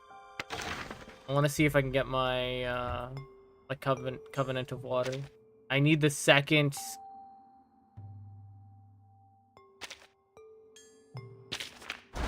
This makes. Okay, so this is not one. I'm just like slowly spinning down the barrel, hoping that I get my fucking scene before I have to do fucking all the pulls in the world. Is that it? No, it's not. Okay. Working blue. Are you a brave speaker? Oh, I'm fucking... Never mind. One day, I'll get all the shit I want from that.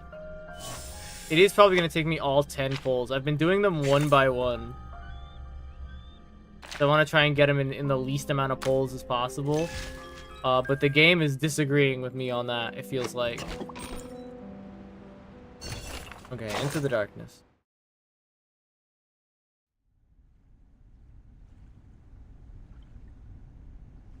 Fate, yes. It looms over us. Yet each of us may hold the power to steer its course. Just like this nation of contradictions, its fate should also be...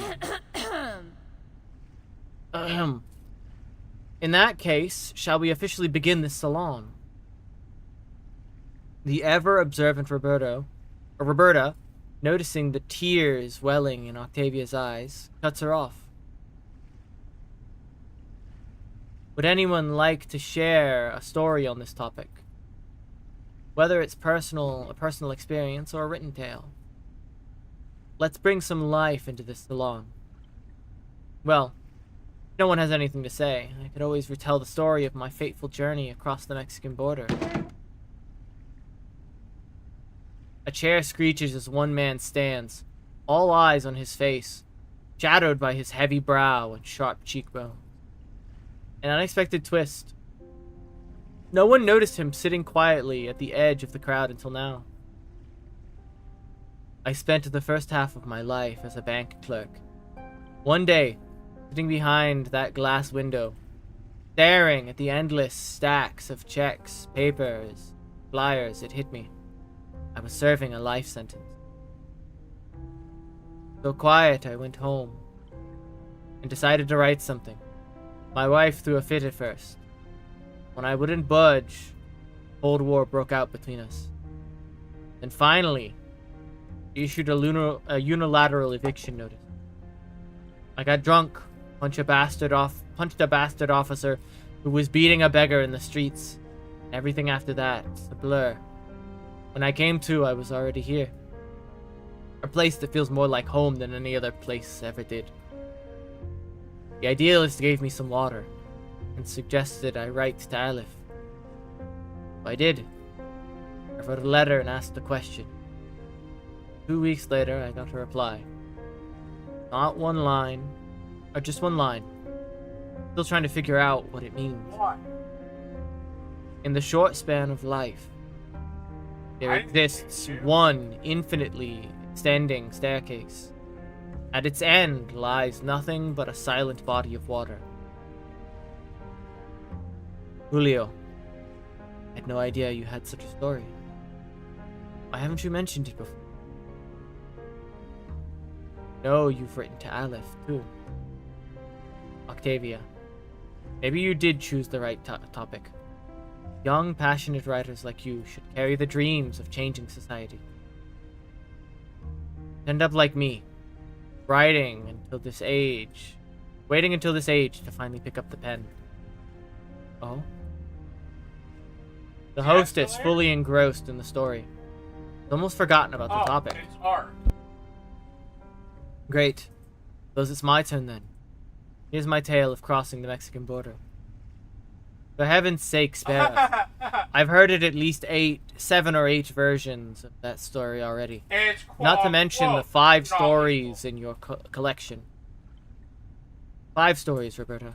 5. The only difference between them is the narrative perspective. Repetitive narrative is indeed an important focus in literary criticism. The remainder of the salon is spent in noisy chatter as the storytelling quickly spirals out of control. Only Dr. Torres sits quietly, repeating that name to herself. Aleph. Mr. Julio's past was an unexpected gold nugget. The perfect material for a biography. I'll treat it with care in my next mission. By then, I had nearly forgotten, still in prison. I'd been swept up by the literary salon. I resolved to record all that I witnessed in prison.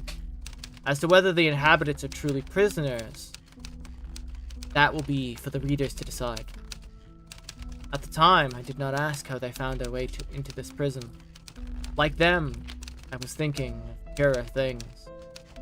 Looking back on this journey, I now see that the tangled strands of La Babas del Diablo had formed an interconnected web. Just as the salon gets into full swing, a face emerges from the shadows. Only the smile clearly visible. Rarely do I observe the salon from afar, taking in all the symbolic quirks and subtle metaphors. The bridge between reality and unreality. The poetry, typical, atypical. This is exactly how I envision La Sociedad de Poetas de Americas. I founded it. New arrival catches her attention. Reality and unreality. Are you referring to the difference between non-fiction and fiction? I'm afraid I haven't quite grasped your full meaning. Ah, but you understood at least part of it, not? That alone proves we're walking the same path. the unwavering pursuit of aesthetic truth.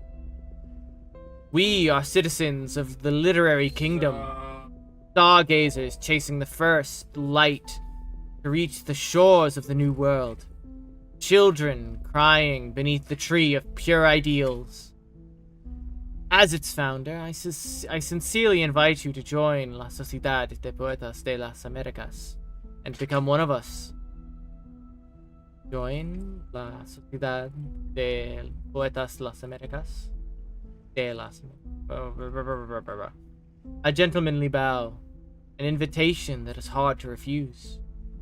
Everything here carries an air of mystery. The literary gathering, strange architecture, the enigmatic recipient of all those letters. A rare opportunity. I'm truly flattered by your invitation. I'd be delighted to join the Poetry Society. But might I trouble you with one question, Mr. Idealist?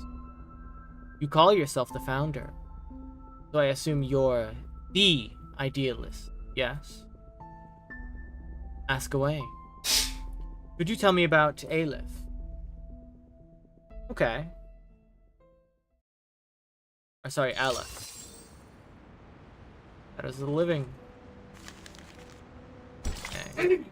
Why not one more? The night.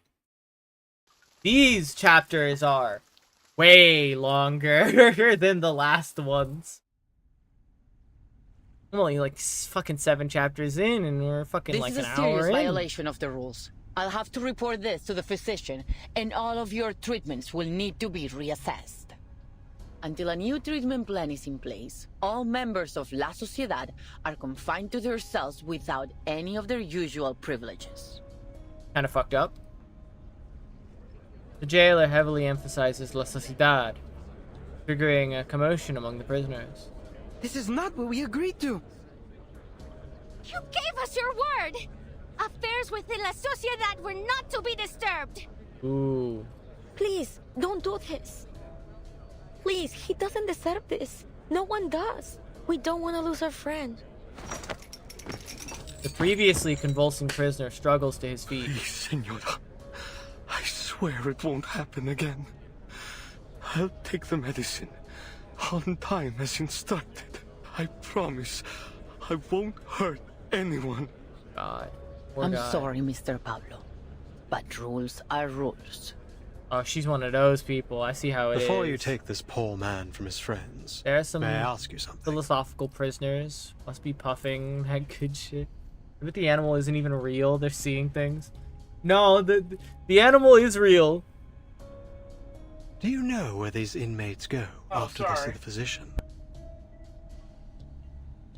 Don't know. My duty is to keep order here. What and happens you've been doing beyond a these awful walls job is not my concern. Perhaps they've recovered from the physician's treatment and were returned to society. I'm not sure. The jailer's expression relaxes. Within these walls, the only truth we know is this. No one returns from the clinic of the physician of Kamala. Are you certain this treatment they received is really a cure? Now I want to know. Pablo is harmless. He's just a writer who has a talent for finding words in poems. That's all.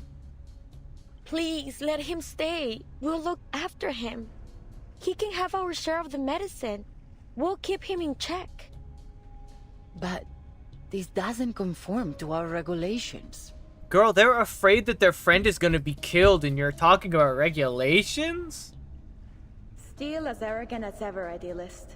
One day, you'll get us all killed. Okay. Stranger enters the exhibition hall. As she arrives, the jailer exhales relief.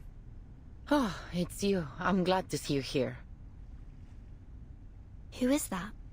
Who is that? That's a good question. That's Octavia, one of our model inmates. She's been a great help in the past. I'd imagine so. If you're interested in prison literature, I'd suggest talking to her instead of the Idealist. So, she's a writer too? Who would have thought? This place has got writers coming out of the woodwork. Does have a lot of writers. I thought it would be easy to find my writer friend in a prison. Apparently but not. What are the odds that I'd break into a place absolutely lousy with them? She used to be in their gatherings, until she got tired of their nonsense and started her own faction. See. The new arrival brings out a change in the idealist. He clicks his tongue imperceptibly. What are you doing here, Octavia? Haven't you heard? The era of chieftains, ghosts, and plantation stories is over. Visceral realism is the future. And has this brilliant visceral realism helped you finish any of these poems? Damn, she's got him there. What a waste of time. I'm not interested in your movement or arguing with you. I just walked by and happened to witness another episode of your brutal arrogance. And I'm not about to just stand aside and watch you repeat your mistakes. I'm taking Pablo to the physician. Care to lend a hand, Miss Jailer? Okay, this is a bad idea. We agreed to mind our own business. Are you breaking our agreement? No one will be allowed to erase a word from our poems. Oh, we starting combat? We are starting combat.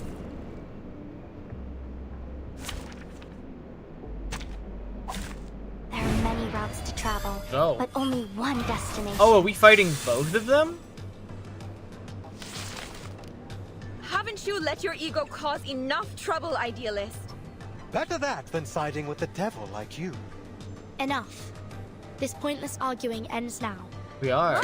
They just sensing their Interesting. thoughts. How about a game of hide and seek? I have seen to the heart of you. The path will become clear. Don't waste a shot hit. Now is the time for repentance. Taking a peek Both of them could be inside playable will at some alter the point, gate, given they and have so models it of may attack. come with pain. Battles have Think- little meaning, save for the prizes to be won. Don't think they will, though.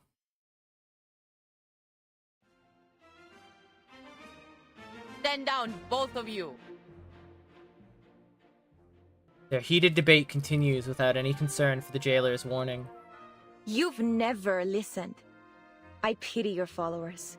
To be led by such a reckless megalomaniac. Do you even think about the consequences of your actions? We fought hard to earn the freedom to discuss literature under their watch. Your impulsive ego threatens to destroy everything we've built here. Spare me the lecture, Octavia. We don't need permission to do as we please. You're just another puppet of power, kneeling to the eyes behind those glass walls. At a point. They've trained you to believe it was your own decision, to be good and conform. Who could have done a better job? When I look at you, all I see is a sheep, docile and obedient, just the way the tower wants.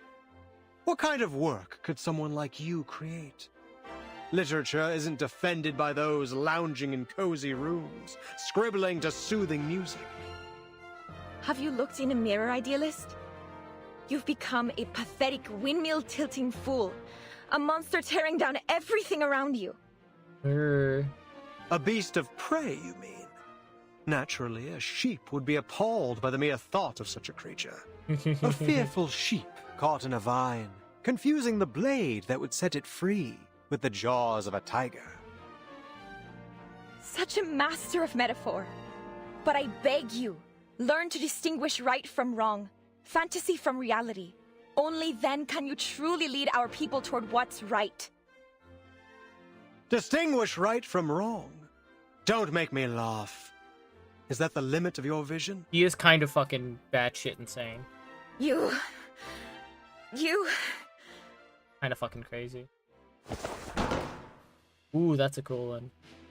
The impassioned leader jumps onto a nearby bench, striking a dramatic pose before the crowd. He raises his arms, launching into a speech. Friends, listen to me. There is no truer home to literature than a prison.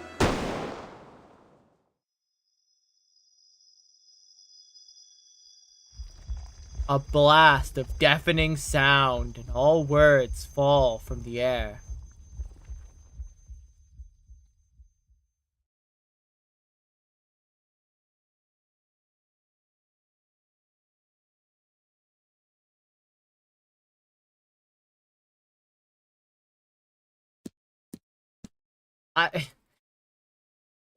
What? An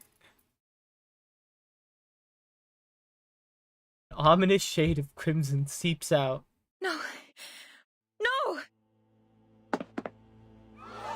The horrified arcanist stumbles back, screaming. Who did this? Hands behind your head and drop to your knees. All of you, now! This is your last warning. What the fuck just happened? Is that guy dead? The prisoners show no reaction to the jailer's final ultimatum. They stare at the idealist, unmoving. Idealist, you're bleeding. It's in your chest. His life drains away. The idealist appears unsurprised. Simply turns his gaze towards Ricoletto. You must. Yes. Idealist? Why is it crumbling? Unfinished words dissolve into silence as the prison itself begins to tremble. The entire exhibition hall twists and contorts. Its surroundings warp beyond comprehension, as if dissolving and expanding freely. What's going on? What the fuck? What the fuck? Wait, okay, so we're in a new place. The hall is still. Time seems frozen in place until someone utters the first words. Was he shot? Where did the blade come from? What the fuck? ShinyBot TV, thank you for the raid. How's it going? I just experienced quite the shock. And you ladies over there, come give me a hand. The idealist was just gunned down, and now we're in some random other location. I'm very confused. I don't know what's going on. There's a dead man in front of me. Her words ignite. How'd you go? How'd your stream go, boss? Nice to meet you. My name's Rez. It's a pleasure. Oh, that's the wrong button. So at ShinyBot TV. I know. We're here to give you some emotional support. Thank you. Hold on, give me 1 second. My family arrived with dinner, and I should probably get some.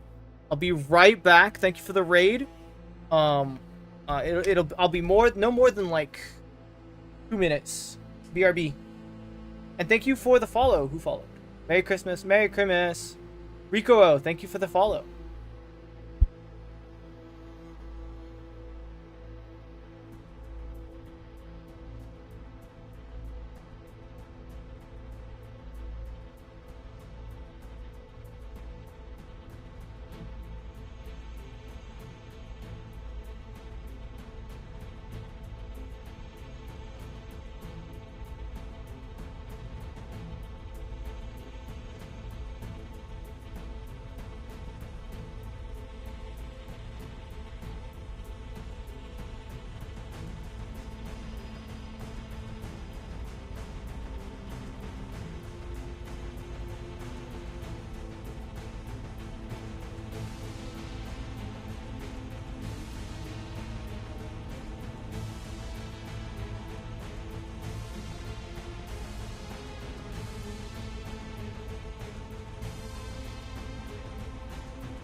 Alright, I have returned with my food. Thank you for the lurk, by the way, and the raid, ShinyBot.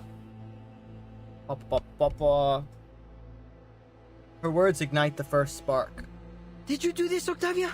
You couldn't face the burning truth of his words. She clearly so did you not do pierced this. his very heart instead. I understand Justice your was blazing emotions. with the fire She of clearly did not justice. do this, boss man. Or was it you, jailer? Did you intend to crush the voice of poetry beneath your wheel of power? I can understand that thought process as well. It has to be one of you devils in disguise. beasts in human skin. Can't you see? I had nothing to do with this. I'm as innocent as any of you. Poor girl is shell-shocked.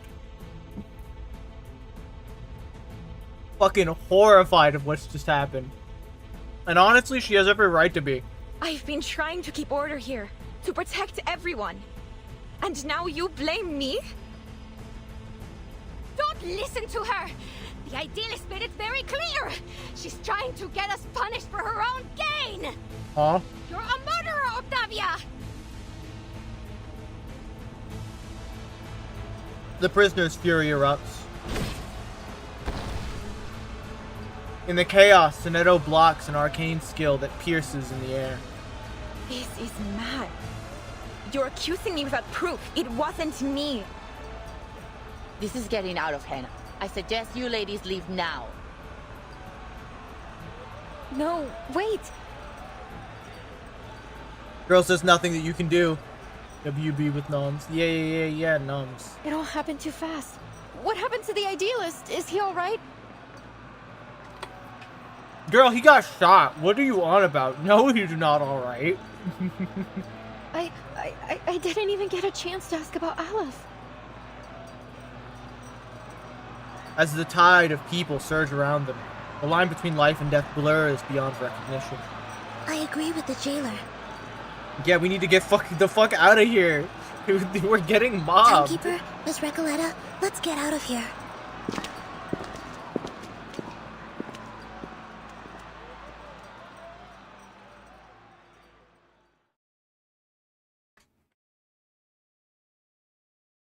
The violent conflict rages on, and everything else becomes meaningless. The illusion of time dissolves, its flow unknown. Under the garden's influence, the frenzied prisoners begin to resemble an unbeatable, chaotic epic.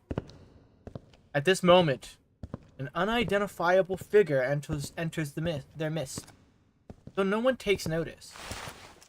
The newcomer scrutinizes the motionless corpse. His vitals are gone. At last, some peace and quiet. Okay, that's kind of heartless. Well, for a liar and a thief like him, there's hardly a better end than this.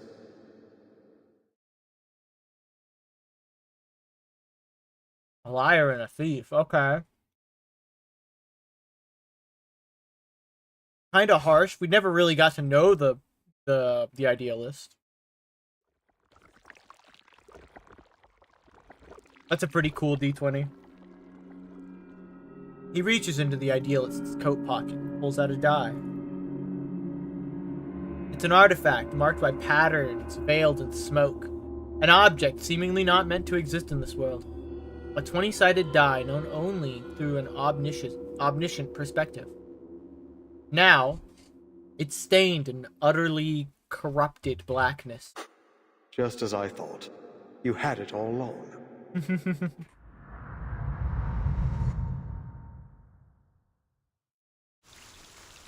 Spooky die.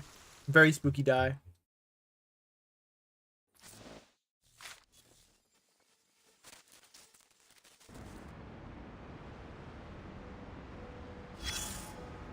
We have another weaving shadows.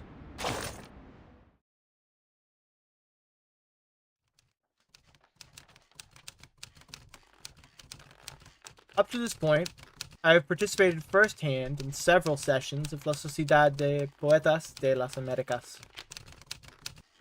Those literary experiments treated language as an advanced game, weaving reality and fiction into an invisible web, ensnaring everyone present in a maze of words. Never before had I been so intimate with literature, or thought about it so deeply. I was amazed by how words could so vividly express both playfulness and value. Until that ordinary afternoon when a poet named Eduardo was reciting his new piece with refined rhythm, and Miss Octavia was discussing the state Sao Paulo with me. No one noticed anything unusual about Mr. Julio's condition. Hmm?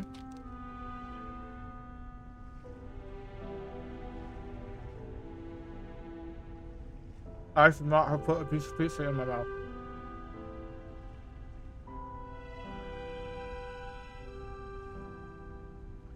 Just like you wrote in the Tin Soldiers of Sao Paulo, the greatness of Latin America lies in its richness.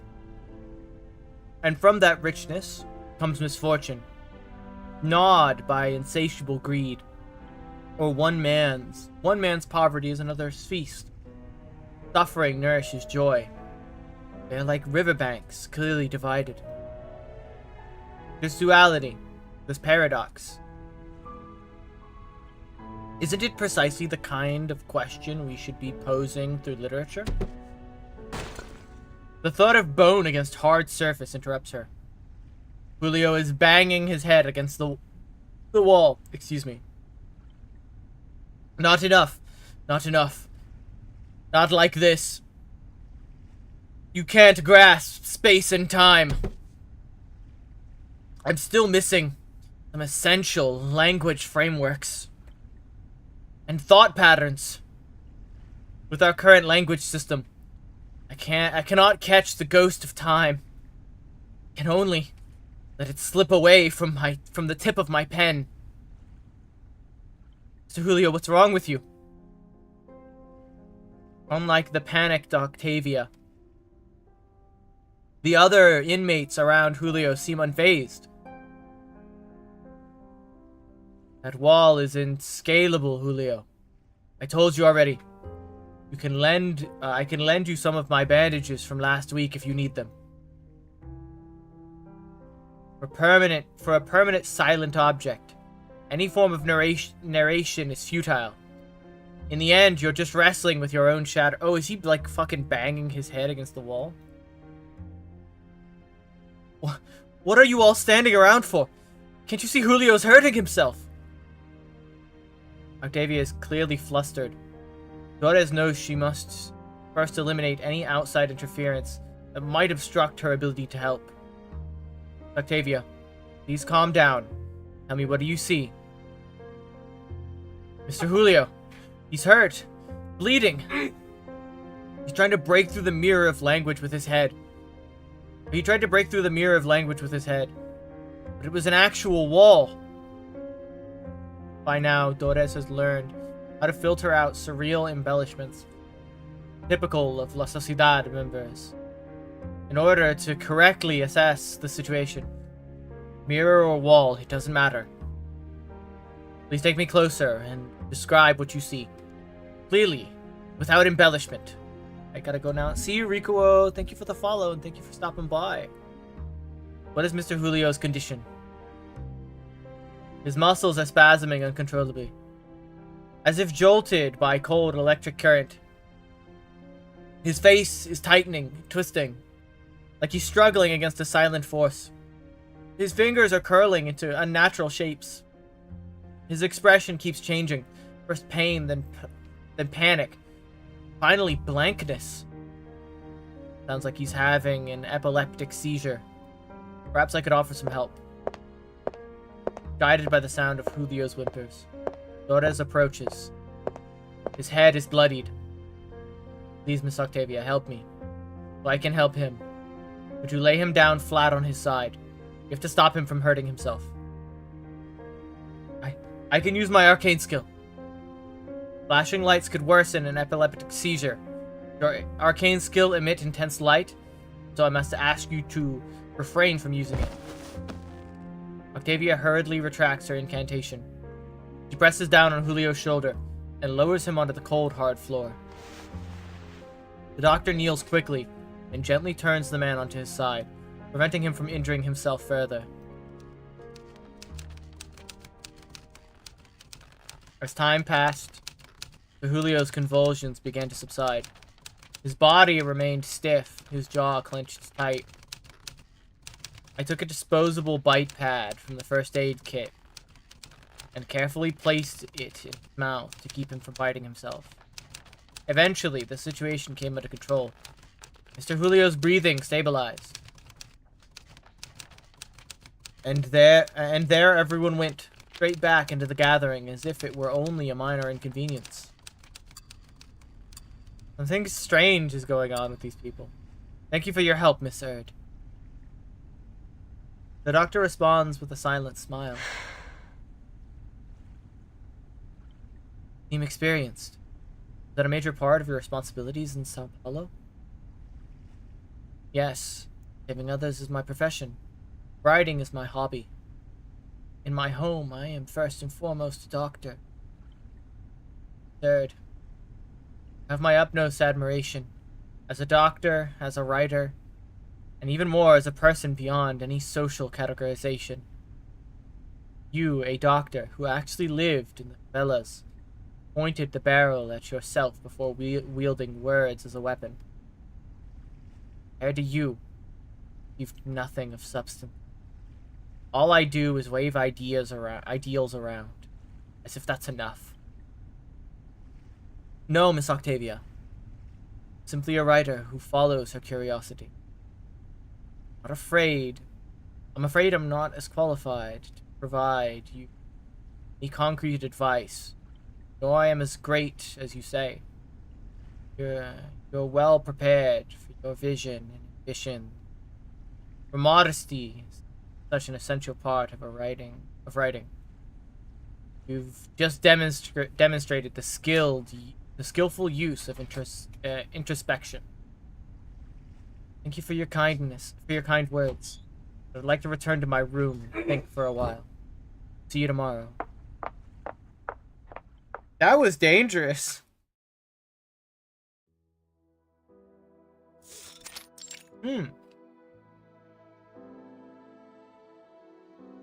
The idealist pursues his ideal to erect a magnificent vision atop the tower of literature.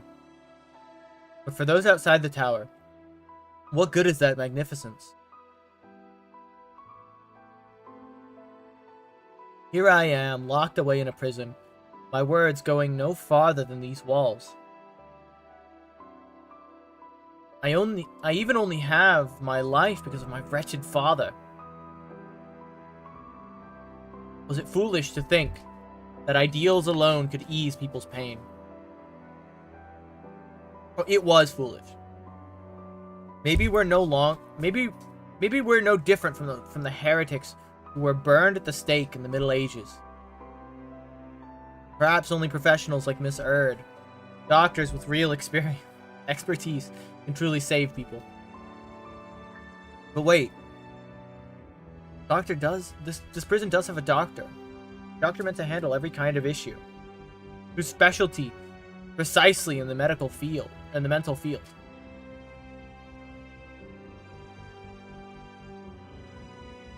But he's not just a doctor. He's the overseer of this prison.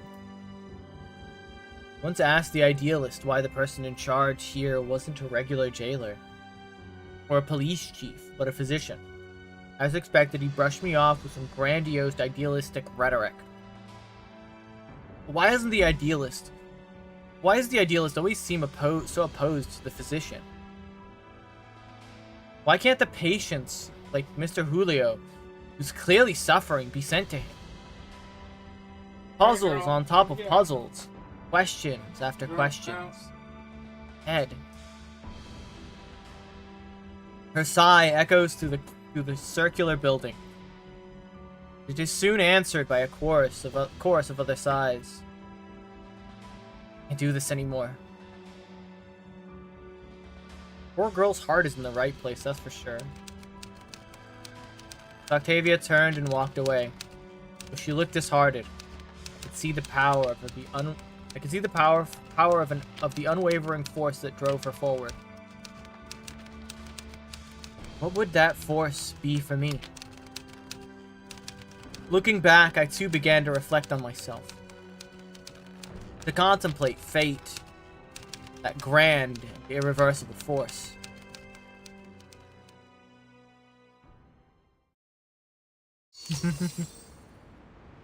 Okay.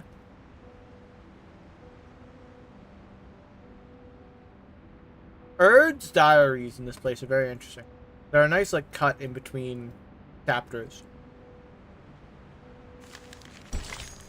We'll do one more and call it a night, I think. We're a good halfway in.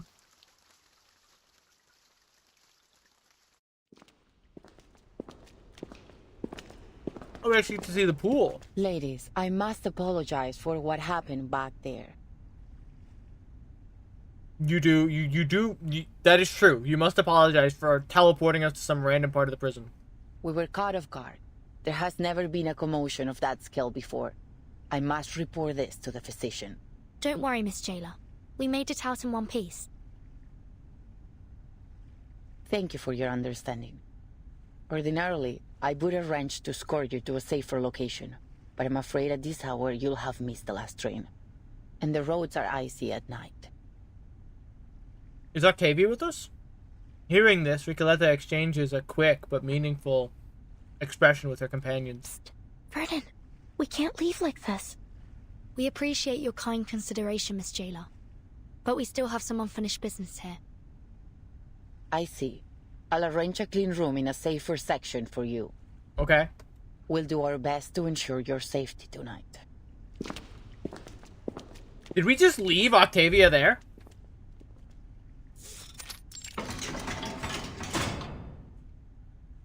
Because if we did, that bitch is dead. Night falls as the girls huddle together, scrutinizing their unfamiliar surrounding. They actually found us a spare room. Bleak, quiet, and somber. It's a cell like all the others. Don't worry. This isn't the first time we've ended up on the wrong side of the bars. At least this time we're just here for the night. That's not true. a full sentence. The Nether lets out a whisper-thin protest. Though, this cell is quite different from the ones we've been in before. Not just the cell. The whole prison is unlike anything I've seen. And the society they've been running here isn't some mere pastime. They're having real discussions about meaningful topics, even though the rest of the world has been cut off from them. Although the idealist kind of does seem like a snake oil salesman in some ways. But we're still in an Arcanist prison. A place where conflicts and violence can erupt at any moment. Let's That not is true. forget that. Miss Jailer warned us from the start. These prisoners are mentally unstable and potentially dangerous. That is likely also true. Miss Recoletta, with all due respect, we can't afford to see this place through rose-colored glasses. We'd be overlooking the risks, as we did earlier. That's true. And with all due respect, Soneto, we didn't overlook any danger. At least I didn't. A writer must be observant if she is to accurately reflect the world in her writing. Okay. But you... We came here with different goals. And still, none of them have been accomplished. I suggest we focus on our respective missions, instead of fighting with one another. Got a point. Apologies, Timekeeper. Miss Recoletta, I take back everything I said. You don't need to. Don't apologize, Soneto. I'm at fault too. Sometimes I forget that words can be as sharp as swords. You were only thinking about our safety. I shouldn't have been so rude. I actually really admire how you fought back there. If you'd allow me, I'd like to write a poem for you, once my novel's finished. Okay. That's terribly kind of you. But honestly, I think we've had enough poetry today to last a lifetime. That's also true. Let me know if you change your mind. By the way, did either of you see what happened to the idealist? Nope. Recalling their recent conflicts, the indomitable girl fails to hesitate. The jailer told me she went back to the gallery once everything calmed down. She found nothing. No blood, no shell cases, not even a trace of the idealist. Interesting. Timekeeper, now's really not the time for ghost stories. You gotta calm down over there, Soneto. Let's have a talk. Do you mean that maybe the idealist somehow managed to get out of there on his own? Or perhaps someone else helped him? Well, according to the idealist and our jailer, any inmates who are unwell will be taken to the physician. It's possible someone brought him there. while everyone else was shouting and running about. That's possible, yeah. You're right. It could be that he's with the physician right now. I'm relieved. That was a sudden plot twist, but a visionary of his magnitude doesn't deserve to die in silence like that. To be fair, the gunshot was quite loud, as was the ensuing commotion. Nonetheless, he couldn't have just died like that. I mean, the readers would riot if a writer were to kill off a character so abruptly. But you believe he's still alive too, am I right? Yeah. Knows her words are merely a cover. Needs an answer. A real, undeniable answer. There's nothing that we can be certain of for now. But on a brighter note, we didn't come back empty-handed from our mission either, Sonetto. We found Dr. Dorez's signature in the gallery. You were right all along, Recoleta. I can't believe they just let us take that too. That's very strange that they just let us kind of like nab that shit. But we didn't see her at the gathering. Could something have happened to her, like with the idealist? Likely. Do you think she was also sent to the physician and never made it back? This is all just speculation. If we want to find the idealist, or Dr. Dorez, we need to speak to this physician first. Miss Recoleta, yeah. Do you believe that the idealist could be your pen pal, Aleph? I don't think so. Whether he is or not, he's still my best lead. That is true. The name touches a nerve once again. Amigas, I've had this strange feeling in my gut since we got here. Something is slowing us down. Yeah. Now to figure out what it is. A silent fear grips her, like ripples suddenly appearing in a once still lake. Unsettling, quiet disturbance. Look, it's a wild guess, but just wait till I finish. It feels like everything happening in this prison is somehow connected to my novel. El auge y la caída de la cordura. Rise and fall of sanity. We're no strangers to wild guesses, and sometimes they're closer to the truth than you'd think. So this... The rise and fall of sanity. Sorry. What exactly is your story about? Question scatters the midnight gloom. Outside, moonlight spills over gray-white snow. Huh. Nunca pensé que te interesaría. It starts... Sorry, it's been a while since I told it from the beginning. A few years ago, I worked as a forest ranger. It happened in a desert town called Amalfitano, in Sonora back in 1975. Two patient listeners watch the stammering girl, waiting for the next part of her story. You know what? Most people say the beginning's a bit hard to get into, except for Aleph. I'm thinking of rewriting it, but if you like the sound of it so far, maybe I could read you the latest part I just finished? Studies her reader's expressions, guessing madly at their responses. Please.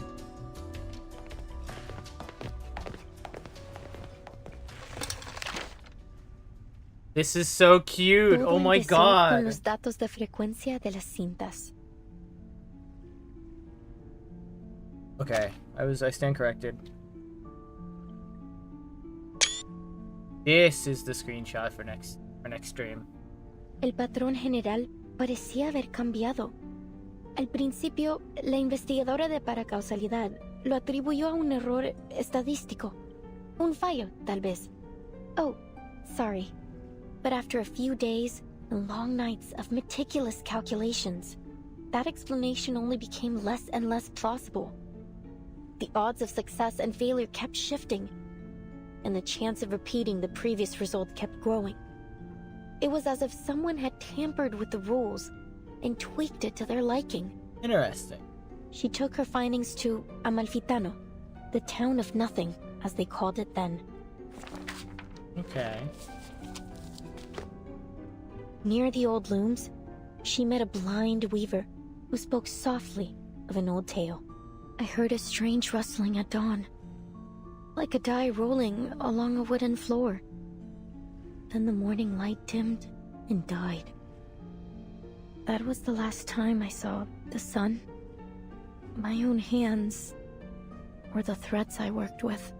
The second time I heard the die roll, I was told the oxen in the fields sank to their knees and never stood again.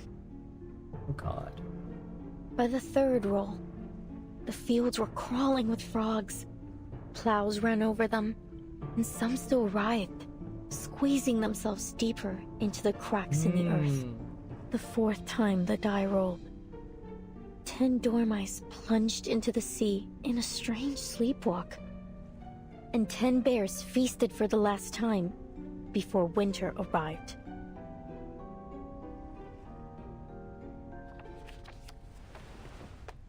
The final roll of the die was cast in a cage during a duel. Before a crowd of eager eyes, the winner left with 10 pounds of gold, and the loser left with 10 flies, which fell on him to feast. And it's surreal. The quiet spreads through their cell like a rolling tide. Is that all? Seems like it. Well, there's more, but I haven't quite figured those parts out yet. Any thoughts? Anything. I can take it. Please, I really need some feedback. I wonder if the protagonist ever finds this die of Babylon in the end. Oh, Vertin, it isn't a real die, it's just a metaphor. Oh, I see. I must have missed that. Sorry. Still, it's a beautiful story. Sad, but beautiful. I feel like the die being real would be better than the die being a metaphor. Like, treat the die as a metaphor and then bring it into reality, right? So that there is a physical thing connecting all these tragedies. The story is still too obscure, isn't it? Aleph warned me about this. In our last correspondence, he suggested adding the Blind Weaver to shed light on the hidden theme. It helped at first, but even with a sage advice, no matter how hard I tried, the plot just didn't seem to move forward. Feel stuck in that village with them, lost, dazed, isolated inside their small, disconnected moments. Something crucial is missing, leaving gaps between the characters and the scenes. Should I change the storyteller's perspective? Start a different angle? Or maybe rewrite the characters completely? What should I do? I don't know. Before the writer sinks into whirling vortex of self-doubt, someone decides to push for something tangible. Apologies, but you said your story somehow connects to what's happening here in the Panopticon. What makes you think that? It's a strange feeling. Like, everything here belongs to a dream I once had. Only, I can't remember it. Do you mean that you have a sense of déjà vu? It's nothing to worry about.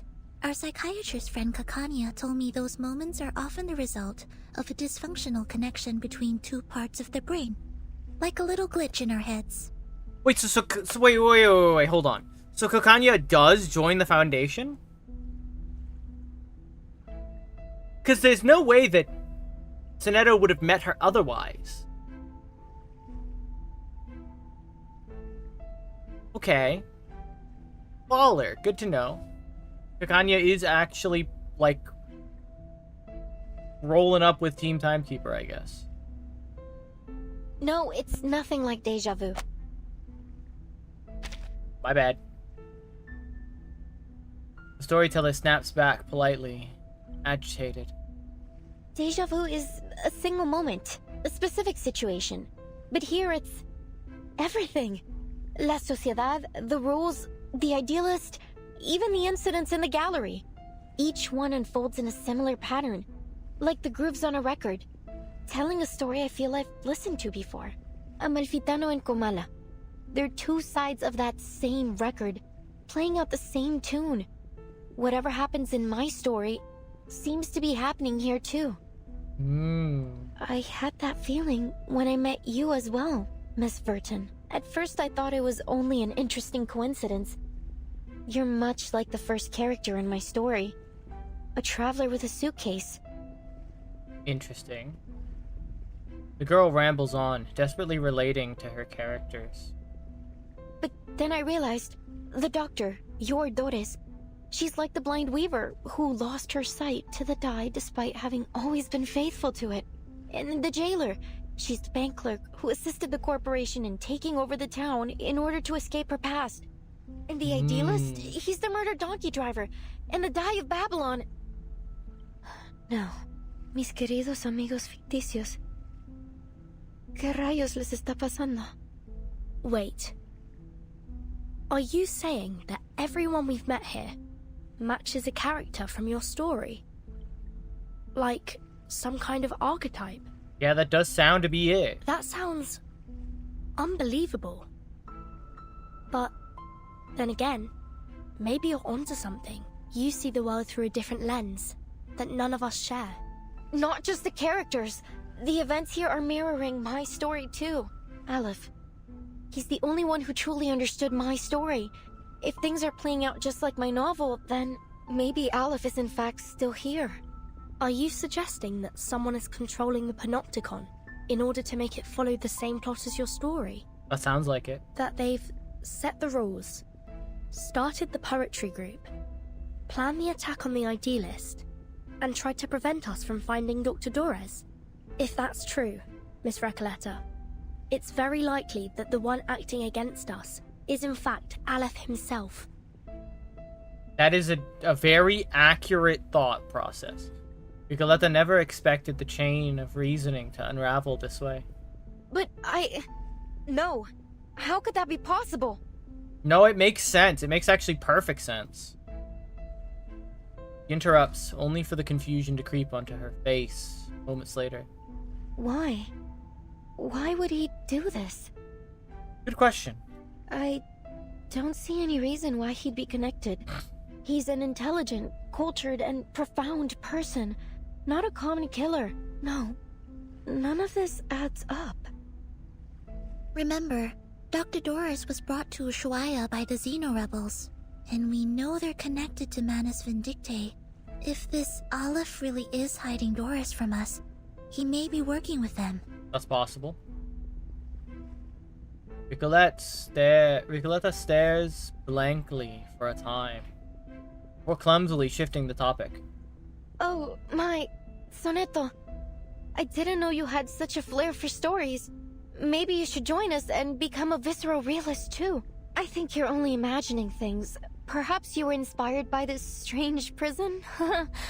Perhaps we all need to start writing our own stories. Come out now. Whoever's out there, speak up. How can we help you? Who's there? Oh, someone's been watching us. If you fucking cliffhanger me, I swear to God. Okay, we're not getting cliffhangers. This is the fight. This is the fight.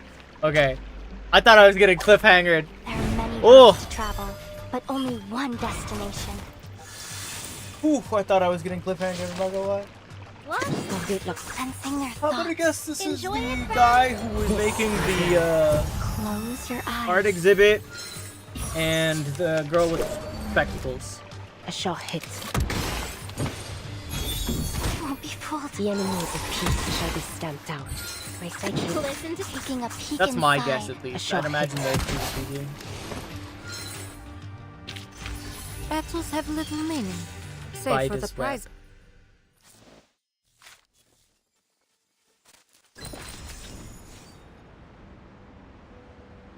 Okay. We did, in fact, get cliffhangered.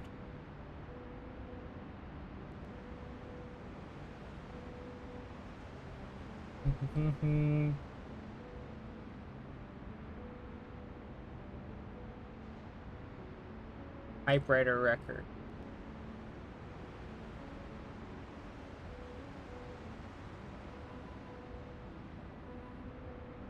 Okay, so it's Dora's talking about Manus Vindicte. Okay, let's see. Let's quickly grab a person to raid to. Let's see who's live.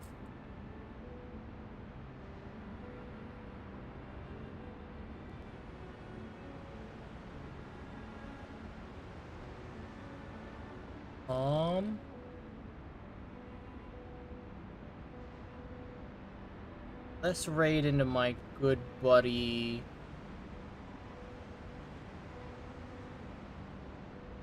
Yeah, let's raid into my good buddy Yamaka.